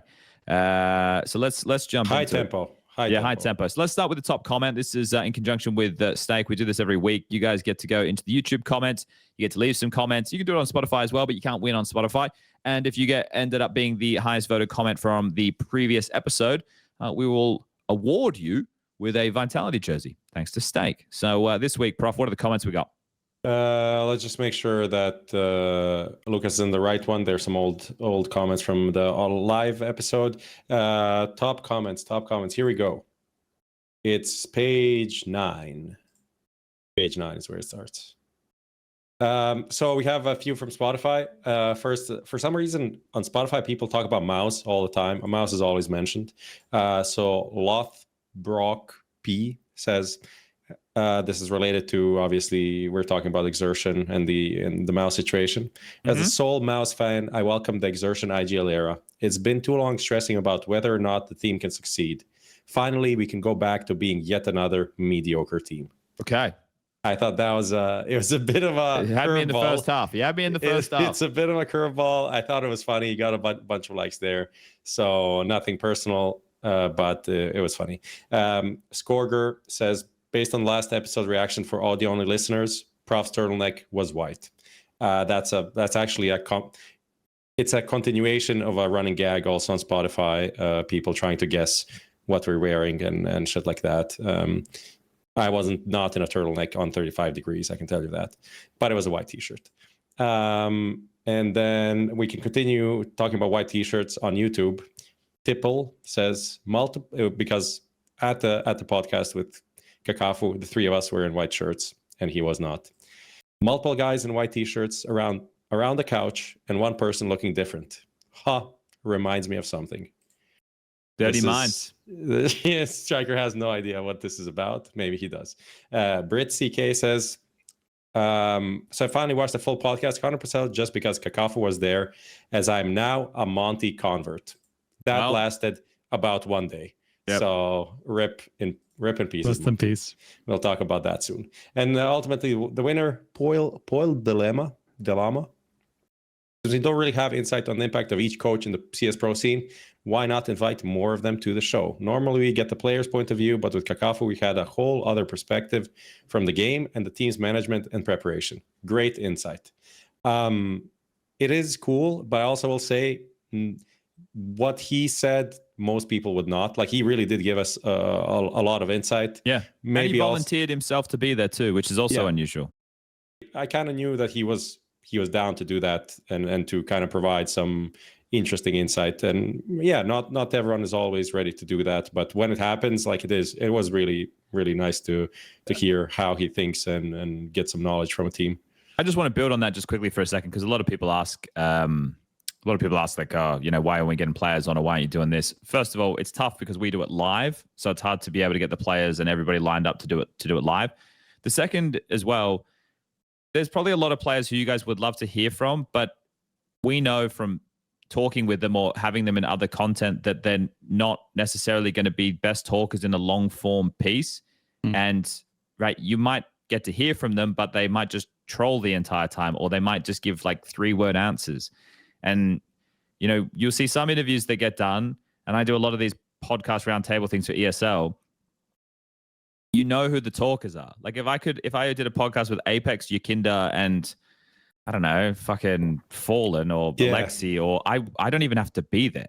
And I could just walk away and let them talk, and you guys would get amazing content. Sometimes you got to pull it out of them. Sometimes the players don't want to be there. They don't want to do media. So you would like it if the player wants to come on, or if the coach wants to come on. So if I said this about something different last time, but if anybody wants anything conveyed as a player or a coach, but they don't want their name attached to it, you can message me and I'll say the thing. And other side, if you also want to come on the podcast and have conversations and you have something you want to say, also reach out, because that means that you want to be here, right? We spent the longest time in the last couple of years trying to chase up people to come on the show.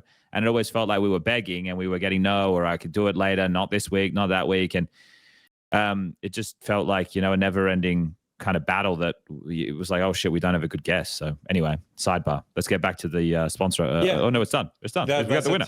Okay. Well, fantasy at HLTV.org and get your t-shirt. Thank you to Stake and Vitality, who work with them. So they send over the jerseys. Okay, nice. Cool. All right, we're going to do Skinionaire. You guys are going to be answering this. Now, this one is skins.com. Remember, guys, peer-to-peer. No fees. Right, Prof? That is absolutely right. Dude, I just got to make sure it gets co-signed. When I say those things, it needs to be co-signed. All right, we're going to be bringing up Skinionaire now. We got 5 questions. Now, this is, haven't gone too in-depth with this. I just spat on my microphone. This is all pretty easy stuff. There shouldn't be anything too difficult here. This is more a reach. So we have this to do right now, because I was like, I could make it about the major, but I just want to talk about the major. These are just a couple of things that happened in the season. I tried to make some of them funny. And we'll just get stuck in with these. 5 questions correct. Some lucky user right now in the Kick chat can get themselves a $50 skin. So you know what to type. Can we say this one? Can I say this code word? Yeah. Okay, so type skinscom. SKINSCOM. Skinscom. Type that in chat right now. That's your raffle ticket to enter the draw. And if your name gets randomly selected at the end, you can win the value of the skin that Prof and Striker get you to today. I have to cough. That was tough. I'm so fucked still. It's fucked. Okay, anyway, let's do this. Question number 1. What was the name of the AWPer who first replaced Headtrick on bait? Kawasaki, Sun Jinwoo, or Segikawa? Segikawa. The second guy is the dude from, what's the name? Solo Leveling. Solo Leveling. And Kawasaki's a motorcycle brand. It is. So, Segikawa is the guy. Locking in Segikawa, correct answer is Segikawa. Could be fast as a Kawasaki. I don't know if he has the power level of a Sun Jinwoo. He was in and out. Yeah, that's just true. like that. Lightning fast. Okay, question number 2. Art's first event in the Legacy jersey was... Is that like a way to say fire? I don't know. FEI? No. Yeah? No, that's Fergie. It's like it's real and it's abbreviation, I think. Okay, Fergie in-house, EPL Season 23 or PGL Bucharest? This one's not easy. Ooh. I want to say Fergie in-house. Yeah, it would make sense. But he debuted and then went to Bucharest. And then to EPL. Or EPL was before. EPL was before. EPL. Then Bucharest, but I don't know when Fergie was. EPL. Okay. Locking in EPL. Correct answer is... Maybe it's not. EPL Season 23. It was a red herring. I put a red herring in there. I think the fact that he couldn't pronounce it made me think it's not that one. Mate, I can't pronounce most things. So, you know, if that's your logic you're going off, you're fucked. Question number 3. After Mauser were eliminated from IEM Rio, Cyclone wanted the conversation to be about the quality of how we play, how to get Aura, getting out of the mud. I don't know. I feel like... Did I miss this? I didn't see this. I don't think I saw this. Oh my God, Striker is so bad. So bad with Angels. It's about the quality of how we play. Quality about how we play. Even though right now... Sense. Like, I would have guessed even though right now we're not really playing that good, he did follow up saying something like that. It is... That's locking it. Locking in an A. Locking in quality of how we play. Correct answer is quality of how we play. 3 from 3 so far. This was the one where he blamed... This is the one where he essentially blamed all the people on the broadcast for Maus being hated. Okay. I mean, I remember that was the case, but this quote just completely went over my head. Yeah, but we'll focus on the quality of the Counter-Strike because it's fucking dog shit at the moment. Okay. Question number 4. Which other Vitality member won an MVP this season? Flames, Rops, Mezzi. Flames robbed Rops MVP, some would say. There you go. No, Rops won Rotterdam, I'm pretty sure. Is that the answer? The guy that decides the MVP. No, I was just thinking about the tournament. Know. No, I was thinking about the tournament for sure, but yes. Yes, what? Yes, Robs. Okay, just checking. Locking in Robs. Correct answer is Robs. And it was Rotterdam. Correct. Okay, nice. All right, final. Striker, how many hello are you prof did you get this event? I got 0. I got 2 strikers. There you go.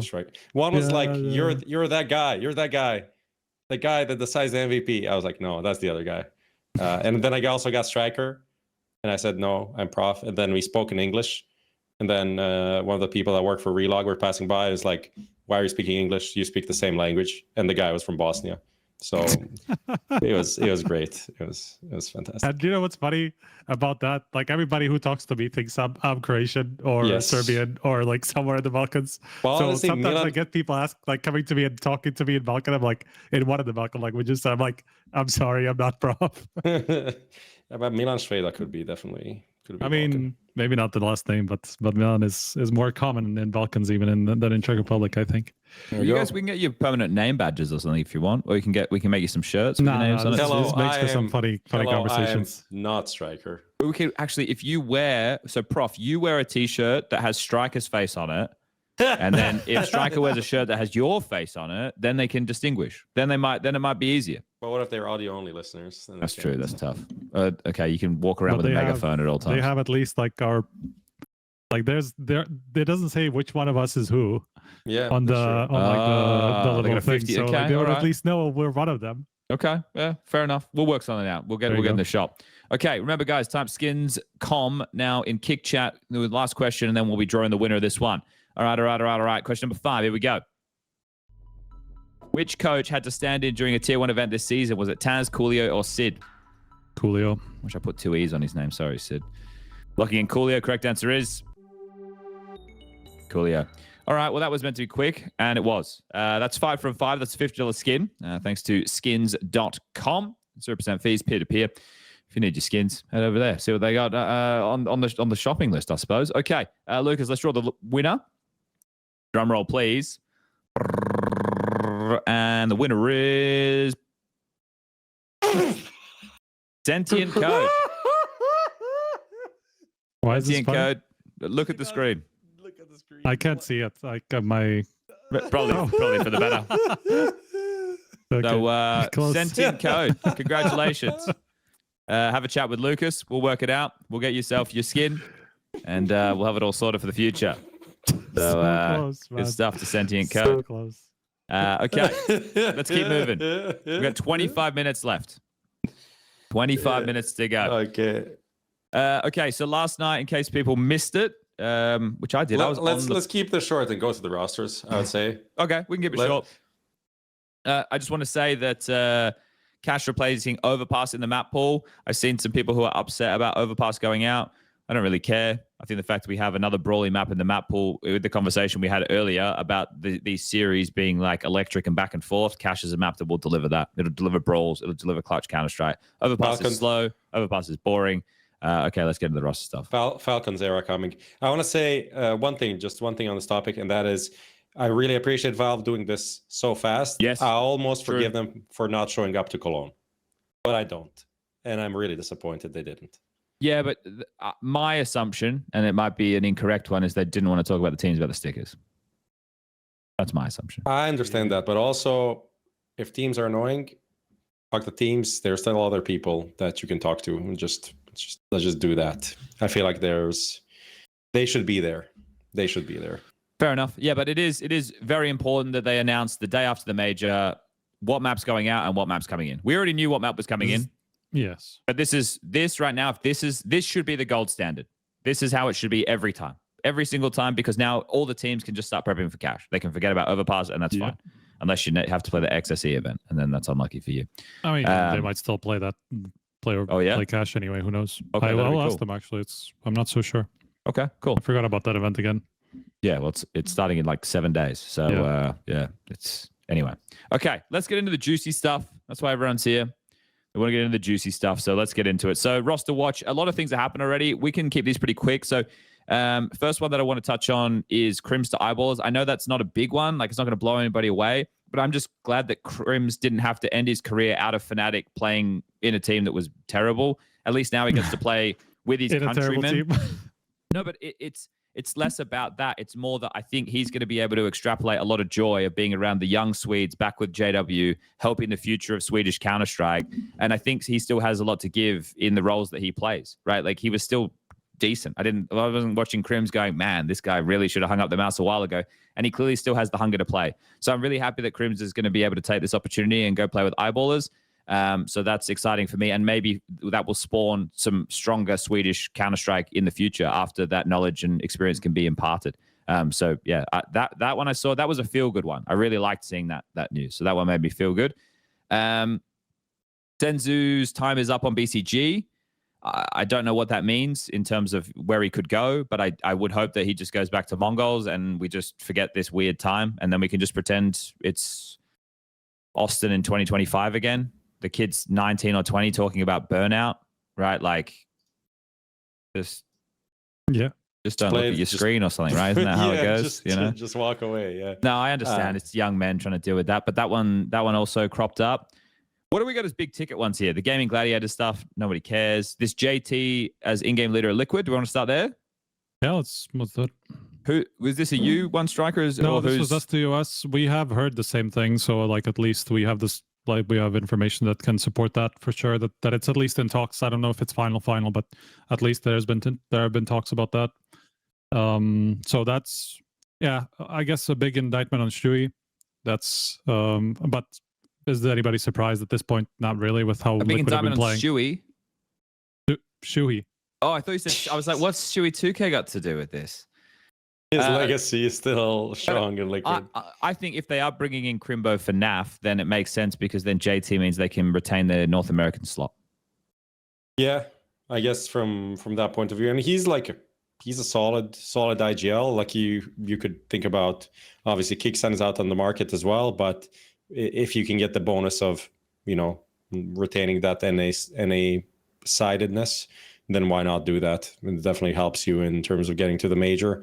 So I'm positive about this change. And on the surface level, I still think that someone in Liquid, there needs to be bigger changes in Liquid. It needs to have, it's not just about the players, it just needs to have like a real big reset moment and start differently. Because I don't think just like replacing a player will make some huge impact. I don't know what's wrong. I don't think anyone knows what's wrong, but sometimes you just need to like burn it to the ground and like rebuild in a proper way. And they tried to do that one time with the KD Twist situation, but unfortunately that maybe also wasn't the best. Okay. Striker, what are the ones that are piquing your interest here the most? Obviously, there's this Luminosity targeting the Monte core. There's Gizmi going to 100 Thieves to in-game lead.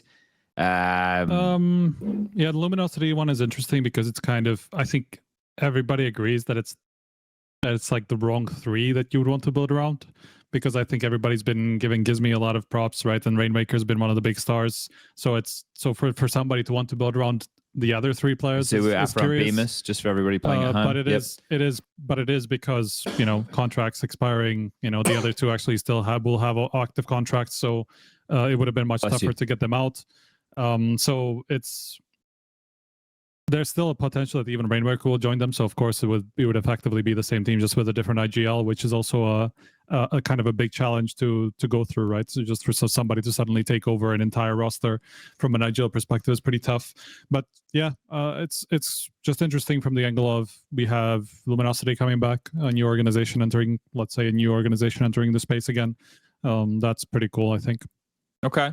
I mean, there's the whole Lux. I don't know if people even. I completely missed that right. Lux is supposed to go to Luminosity, and apparently it's already been signed. That's been reported like a while back, right? And from what I hear, there's also coach already attached to that. So maybe would Kakafu go with the Monte core over here? Maybe it's a bit of a complicated situation. So yeah, I just think it sucks to lose your IGL when you have all of this going. Like Rainmaker as well, but he, as Striker said, might go. But if you don't have the IGL, it's just so different. And I think that he was a big part in like this Monte core doing so well. And also at the same time, Monte, that completely inexcusable to have your major top 12, 14, whatever core walk for free. That's insane for an org for that to happen, with how many like invites and stuff they'll be having attached to their name. So Big L, and I have no idea what they can do from now. Like that's you managed to somehow build a lineup that no one really expected to be here, and now you have to start from zero again. It's pretty. Whoever is responsible for that is in a pretty bad position, I think now. I want to do this because we don't have long, and this also, Striker, you can kind of take the floor here with this and inform us on any of these things. But before we get there, because this isn't a top 10 team, I just wanted to see if you knew anything about it. It's kind of, I don't know if it's broken, but KRL had commented on Martinez to FaZe. Is there anything that you know about this?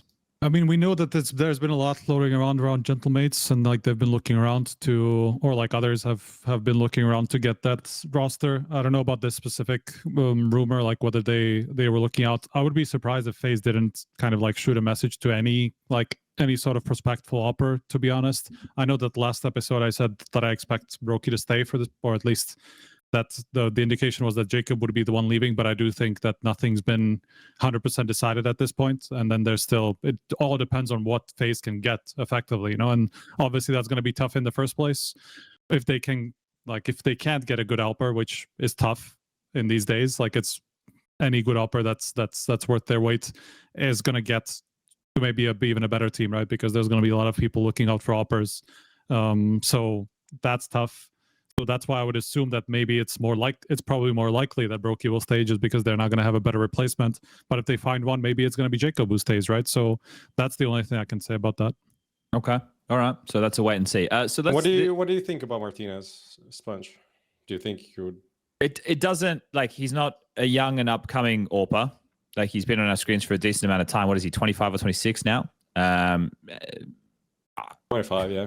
I think, unfortunately, with the output Brokey's been having, there's plenty of names who you could pick and say that's either a lateral move or a slightly better move. Yeah. Just because of Brokey's form, but it doesn't excite me, if I'm being honest. It doesn't make me go, okay, this is going to make FaZe infinitely better. But at the same time, who would you even be looking at? Do you want to grab a 16-year-old Sizzy and be like, all right, well, we're going to develop this kid and make him the future, but like that's a big punt in its own. I don't know how good his English is. I don't know any of those factors, right? So how many AWPing prospects can we even really list that are available at the moment? And you know, it feels also like a very shrewd move, to be honest, with the situation over there at Gentlemates. Like, I don't think it would be a huge buyout going for Martinez. And I think if that's true, I think sounds like an okay move. I think it sounds like a solid move. Yeah. Lucas, can we do what are the odds? So this week, everybody, for what are the odds presented by Stake, we're going to be talking about what are the odds 3 of the current top 10 teams make roster changes this break. Now, when we were talking about things last time, the idea that there would be a lot of movement was there, but whether or not that movement's in the top 10. So we can use both rankings and kind of cross-reference, and we'll even be more generous on this. So the HLTV ranking right now has Vitality 1, Falcons 2, Spirit, FURIA, Na'Vi, Aurora, G2, 9Z, Mouse, BetBoom. And then VRS right now is Spirit, Falcons, Vitality, Na'Vi, FURIA, Mouse, Legacy, Aurora, G2, Foot. So there's some different names that pop in there, right? Obviously, Foot is one of them. And then you also have Legacy coming in a little bit different there too. So I feel like we can use the VRS one. I feel like that's more interesting. If you're using VRS, I'm going to say 100%. The VRS, you think 100%? Okay. Because Foot is in that, and it's not in ours one. Okay. So I would be surprised if they weren't one of those at least. Because we know Aurora's changing, we know Mouse is changing. That's already 2, and the third one could be any of Na'Vi, G2, Foot, effectively. And I just feel like there's definitely. Nissim is already gone, right? So yeah. Right. Yes. Yeah. Well, then I mean that's kind of a boring conversation that I think because we actually already know all 3. So you want to say 4, 5? We can up it if we want, if that'll make it more of an interesting conversation. What if we do 5? I think that's 5 50%. Is more. I think 5 is more. I think, but we've seen that in a lot of seasons. Obviously not the last one, but the last one just ended up nothing started it. But that's already been started. Well, like we know there's going to be some dominoes for sure. Let me do this because I'm pretty confident what I'm going to say now based off of nothing. So this is great. You can correct me very quickly here, Striker. So Spirit, no. Falcons, no. Vitality, no. FURIA, no. I'd be surprised about any of them, yeah. G2, no? Not sure. Okay. So, G2, you say not sure. I could see them being another one of those, right? I mean, obviously, SunPower's had a decent major in the end, but, all throughout the season, not great. And he's just kind of been very up and down, right? So it could be one of those. I guess he must be the only one, unless they would want to replace Hunter as the IGL, which I don't really see happen, to be honest. So I feel like that could be a place. Then, can keep going, I guess. Okay, so Mao's, yes, obviously, because yeah, I mean we know that's happening. They have to unless they like, of course they could still keep Zelix and Bro, and they've kind of hinted at that possibility, but I just don't see it. I don't see how that's possible really. So what would? I think it's both outs, to be honest. With how they've been talking, I think it's both out. But is there any clear indication of who they would replace it with? Yes, but I'm not ready to say. Okay, fine. Does it okay, without saying you're ready to say, but does it connect to any of the other teams in the top 10? For the VRs or whatever? Yeah, let's say top 15-ish for sure. Okay. All right. So that's a little bit more wiggle room there. Na'Vi, has that been quiet on the Western Front? I saw they put out like a EWC social media promo, and then that ended up on Reddit, and people were like, oh, well, I guess because they listed all 5 players in the social media promo, that means they're not changing roster. I don't think that's so long. I don't know. Yeah. For what team? No. I mean, sorry. For what Na'Vi. For Na'Vi. This is what happened. They put out like a thing on the Na'Vi Twitter.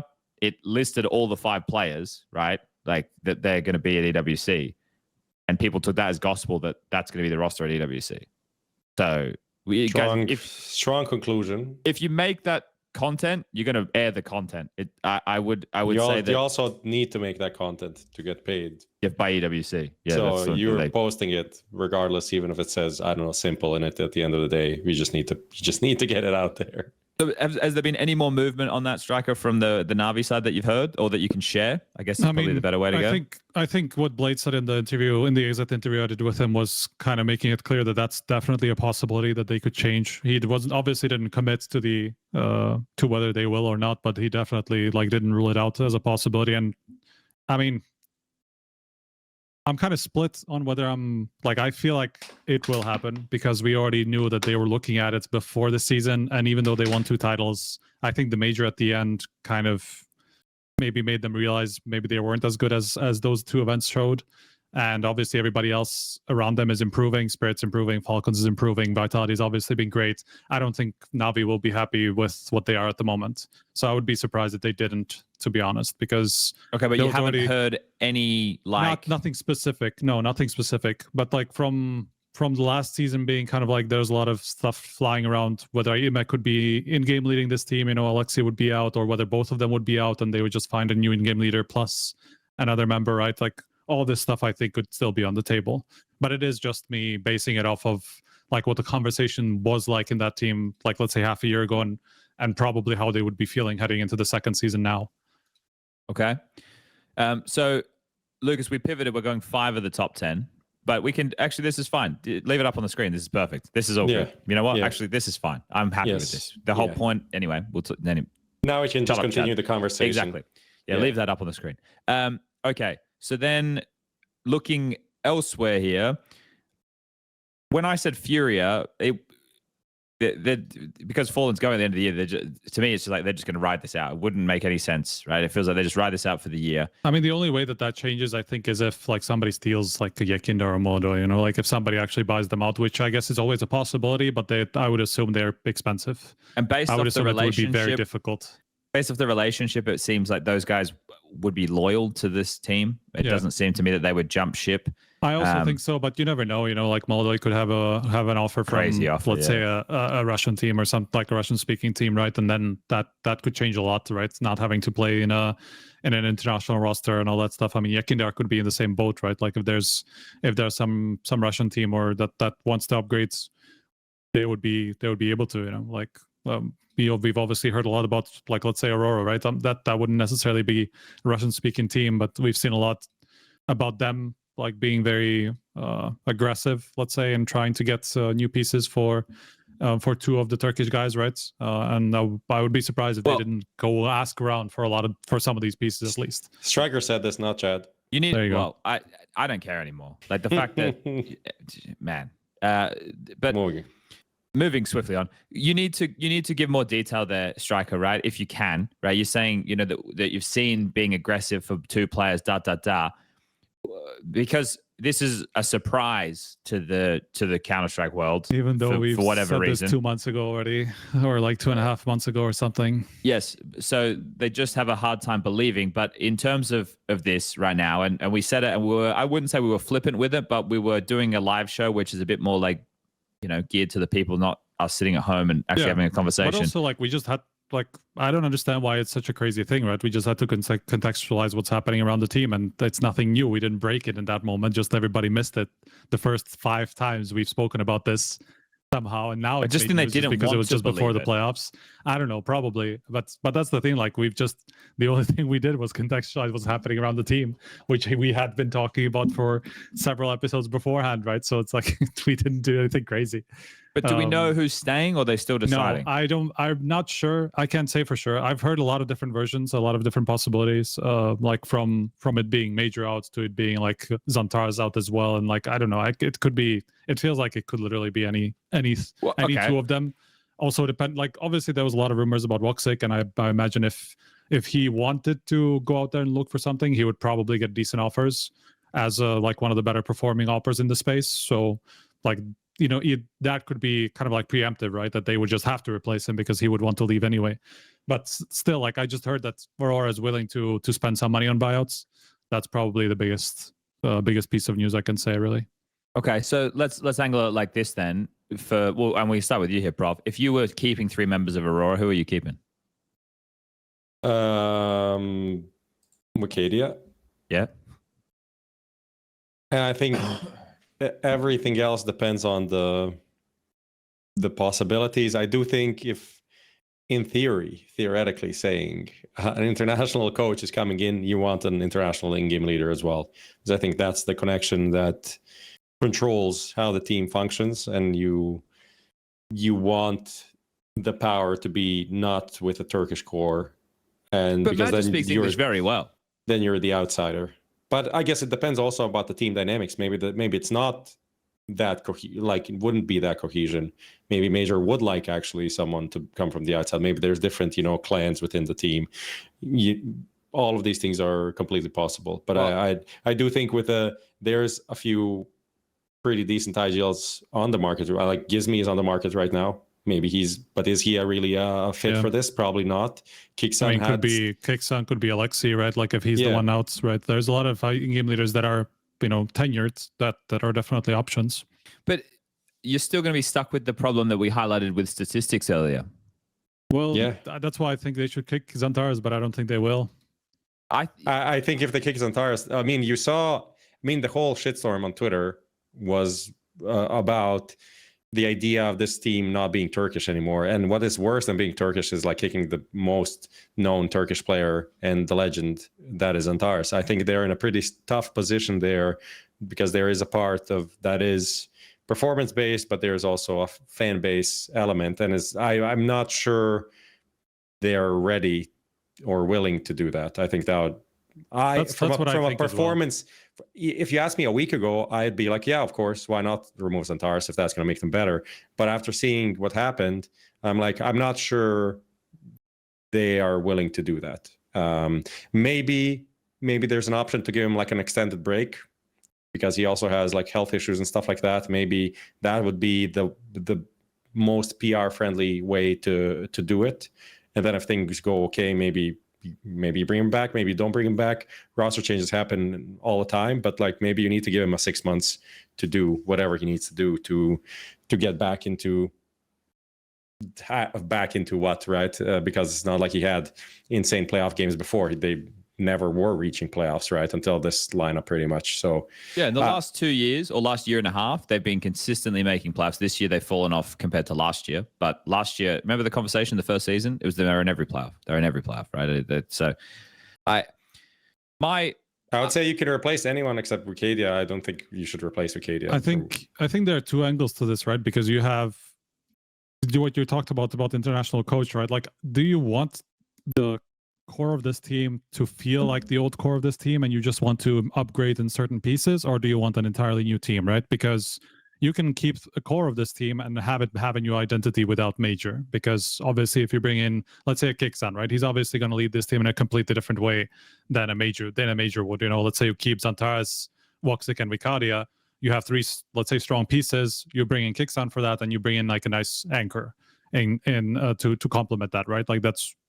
like somebody maybe more experienced than a SoFly is to help them with that kind of like arena issue, right, and all that stuff. But But then there's the other possibility, which is like you actually want to just build on top of what this team already has in terms of identity and structure, and you just want to improve their the pieces, right? Which so you would keep. Yeah, I mean, I wouldn't keep XANTARES, but I also don't think that they would kick XANTARES. So you keep my major, you keep XANTARES, and I think. I mean, it's tough, right? Maybe you would keep even 4 at this point so if you just want to upgrade on the anchor side, but I don't think that that's enough to make this team perform any better. I'd keep this if it was me. I'd keep WOXIC, Major, and Wakadia because I think AWP and in-game leaders, while they are, you guys are saying there's not an abundance, but there's a couple of in-game leaders who you could consider.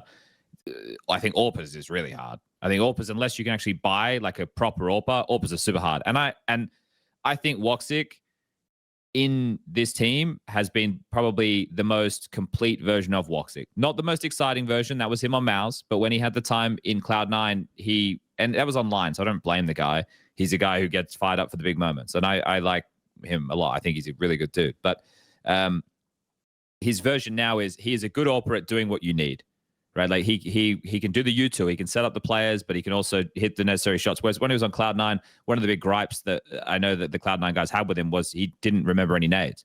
Henry would say like he would work with him to learn the nades, and then they go in game and he'd just throw it and it would miss. And Henry would know that's not the lineup, right? So that's not a great thing. But since then, WOXIC's been in this team, he's been very good with that. So I'd keep WOXIC, I'd keep Wakadia, I'd keep Major, and then I'd bring in. This is where you need a good anchor. Name a good anchor on the market right now. This would be easy. Jimpat. There you go. Throw in a Jimmy. Okay, now what do we need? We need another aggressive rifler. All right, I can find you one of those. I don't think that's going to be hard either. Longs. Yeah, or, I don't know, reinstate PR to his former glory of getting in people's fucking face. Right? Like, I think that those angles there, bringing in some young and hungrier players from those positions, I would want the experience of my AWPer. I don't need a fucking super flick god or anything who go on for math. I just needed my AWPer to do the job. So that would be my angle. But like, I think your version is the best possible. I just don't think it will happen. Is the problem because I think they want to keep XANTARES, and that's like it's just I hate it because I think he's just always going to be the bottleneck of this team until he gets replaced. Maybe it's just the first step, right? And then in half of a year they'll just keep 2 of their Turkish guys. They're just going to go away from this core entirely, which is entirely possible. I mean, why not? If you want to have a roster competing on the international, you just have to go away from that at some point, right? I could just agree with Prof that I don't think it would happen from the fan base perspective. Hey, Lucas, bring this up. If you're there, we're going to go in a minute. We're going to get out of here in a minute. My final thoughts about this is just that I think a lot of this will depend on what happens to the foot guys. Because, the long situation that we reported on, that he's looking out there for other opportunities doesn't necessarily mean that he will actually leave.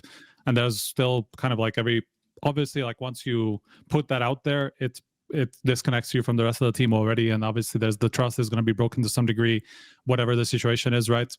But I think, let's say Longs leaves, then I think then maybe another guy leaves, and then it all falls apart, and everybody's going to fall, right? Because so many people are going to be available that we're just going to see everybody change that we were talking about, right?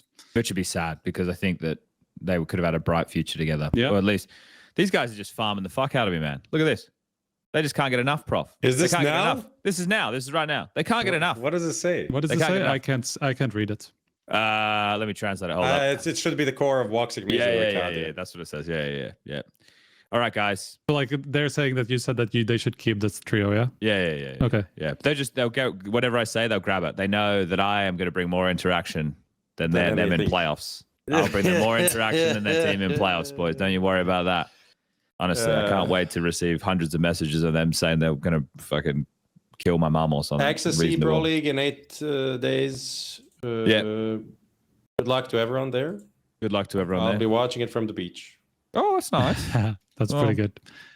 I mean, there's some interest there for sure. Paravision with the new roster, FaZe with we assume a new roster. Well, we don't know. I mean, they've got to go in with at least one new player, right? Even if they don't like completed by then. Yeah, I think that the problem is though, after the XSE tournament, right? That ends on the 12th of July. Bounty starts on the 21st. Does it mean Luminosity is playing it, by the way? I guess. Oh, that's an interesting situation, probably for everyone involved. I don't know. I also don't know. I also don't know. I know it's kind of unclear. It wouldn't surprise me to see more teams pull out, would it? The thing is, like, too late now, but there's many. Never too late. You just pull out. What are they gonna do about it? If the invite is for Monte, but the players are not signed to Legacy, who can Monte say? Can Monte say we're not gonna play this? Because the invite is for the. No, but the invite's for the core. Go to the orgs. The invites for the core. Okay. So even though the email might go to the manager, it's for the core. Like the core has it. It's 3 players. That's all you need. So, yeah. All right. Last thing to say, thanks to my good friends at Stake. Actually managed to meet some of our guys there. They're super nice. I met also Dick Stacy after 6 or 7 years. What? He's you didn't see him? No. He was at our party as well. He works for Kick now. So he used to work for Monster, now he works for Kick. Yeah, and he is like he's still a funny guy, but he's like a lot more like corporate minded now, and it's very weird. He's like you're talking about like I don't know, synergies and whatever, and it's just like what is this guy talking about? That's so funny. Yeah. Anyway, so shout out to Stake promotion, weekly reload from Stake and HLTV Confirmed. You can claim it via support just like any week. Code HLTV.org, and you'll get $35 across 7 days after a minimum deposit of $20. That's it. All right. Shout out to Stake. Remember to gamble responsibly, and skins.com, new sponsor of the show. Guys, we won't be doing an episode next week. The next time we'll do an episode will be sometime between the 6th and the 9th. I know that's a small window. Maybe something crazy happens. We'll see. But otherwise, thanks for tuning in for this season's worth of HLTV Confirmed. And we'll look forward to seeing you guys when we're back next time, which will be before you know it. So go outside, enjoy the sun, make sure you hydrate, put on some sunscreen, don't get sunburnt. A slip, slop, slap, as we say in Australia. And make sure you stay happy or angry or both. Do whatever you want. Goodbye.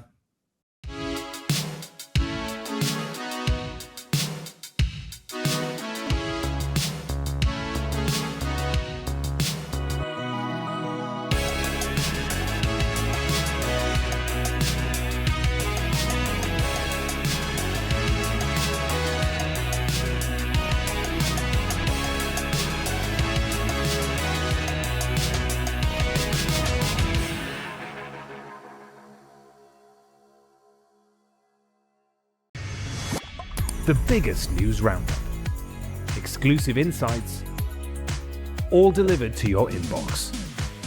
Sign up to the HLTV newsletter today.